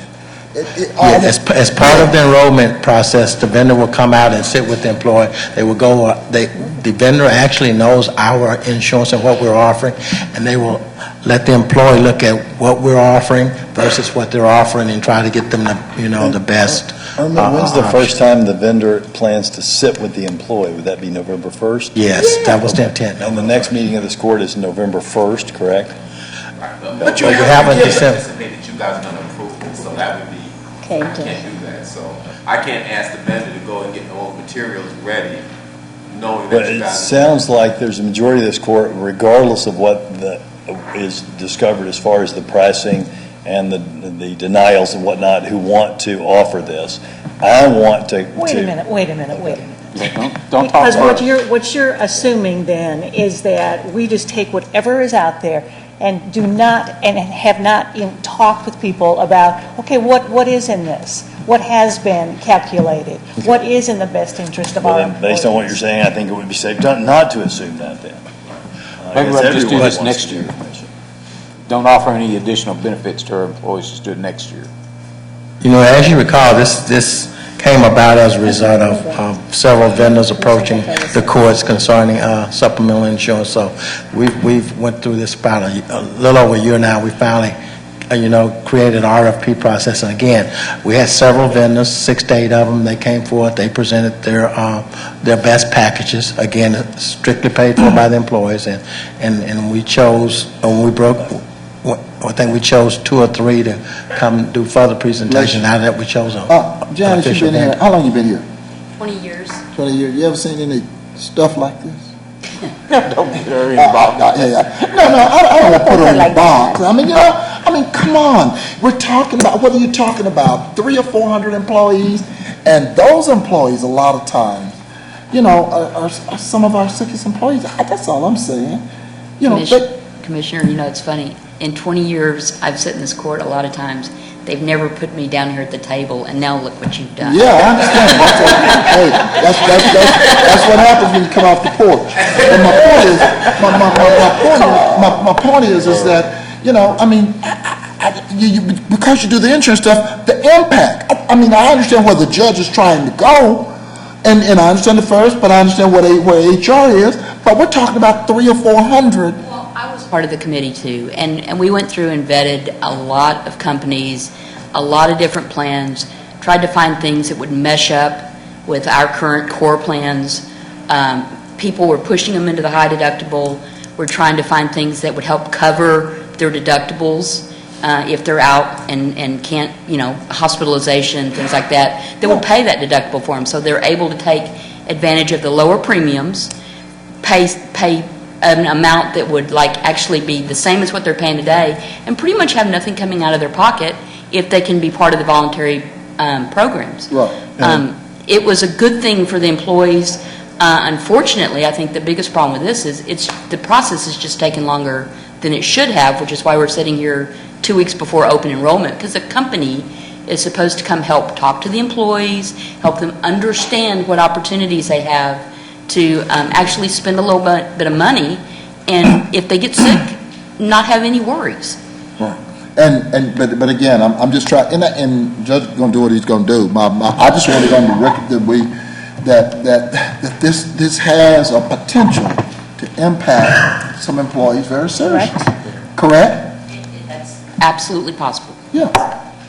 But then in the same light, I think that you are probably an example of the committee that has looked at this and has looked at the variety of situations and circumstances in order to allow our employees to get the absolute best package that does match together with what our insurance package is, so that a lot of the concerns of, well, is it going to be too expensive? Are they going to be out of luck? A lot of those circumstances have already been reviewed. We vetted the cost to the employees. As the auditor's office, we actually did that. I did it, and one of my staff, and we compared our numbers, and we, went back and forth and made the companies come back and give us apples to apples, so we could make sure that they were truly the best we could find. And the companies were, names that everybody would know. It's good programs, and it was in hopes to try and help bridge some of the gaps with the high deductible plan for the employees. I know that you and I have sat down and played with, if this happens and this happens and this happens and this happens, this will be the result, in order to cover all of those circumstances, or at least all of the ones that you're aware of in the number of years of experience that you have had. And with that kind of, I think it's a thoroughness that we've reached this point, that I feel confident in the experience and knowledge that our staff bring to the table, that I can vote on this without qualm. It's his call. I just wanted everything on the record. Judge? What's that? Our rule allows one member to Okay, vote. and I would like to pull the item. And I appreciate, Janet, you pointing out and that we wouldn't be here if we could timely get these things out. And I hope we will in the future timely get these out. And I won't talk about the Cadillac taxes while we're here. Everybody's got one. We got two. Okay, let's go. Everybody get the pool. We finished? All right, we have two public speakers. First, will the bailiff please read the rules of decorum for our public speakers? All Commissioner Court attendees are hereby advised that this meeting is conducted in accordance with the provisions of Dallas County Code Section 74-71. Visitors and registered speakers are to preserve order and decorum at all times. Personal, profane, or slanderous remarks are not appropriate and will not be allowed at any time during this public meeting. Any and all pauses to be kept brief in observance to time constraints. Disrupted visitors and registered speakers may be removed and are subject to the penalties provided in the state of Texas Penal Code Sections 38.13, 42.01, and 42.05. Registered individual speakers are limited to a maximum 3 minutes and a maximum discussion on any one topic is 30 minutes. All right, our first public speaker is Miss Cynthia Smith. Miss Cynthia Smith, Miss Cynthia Smith. Our next registered speaker is Mr. Francisco Gomez. Mr. Francisco Gomez, Mr. Francisco Gomez. This court will now adjourn for its closed session to consider matters under Chapter 551 of the Government Code. Any items requiring action will take place in the subsequent open session. It does kind of help with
No action necessary as per the closed session. Court stands adjourned.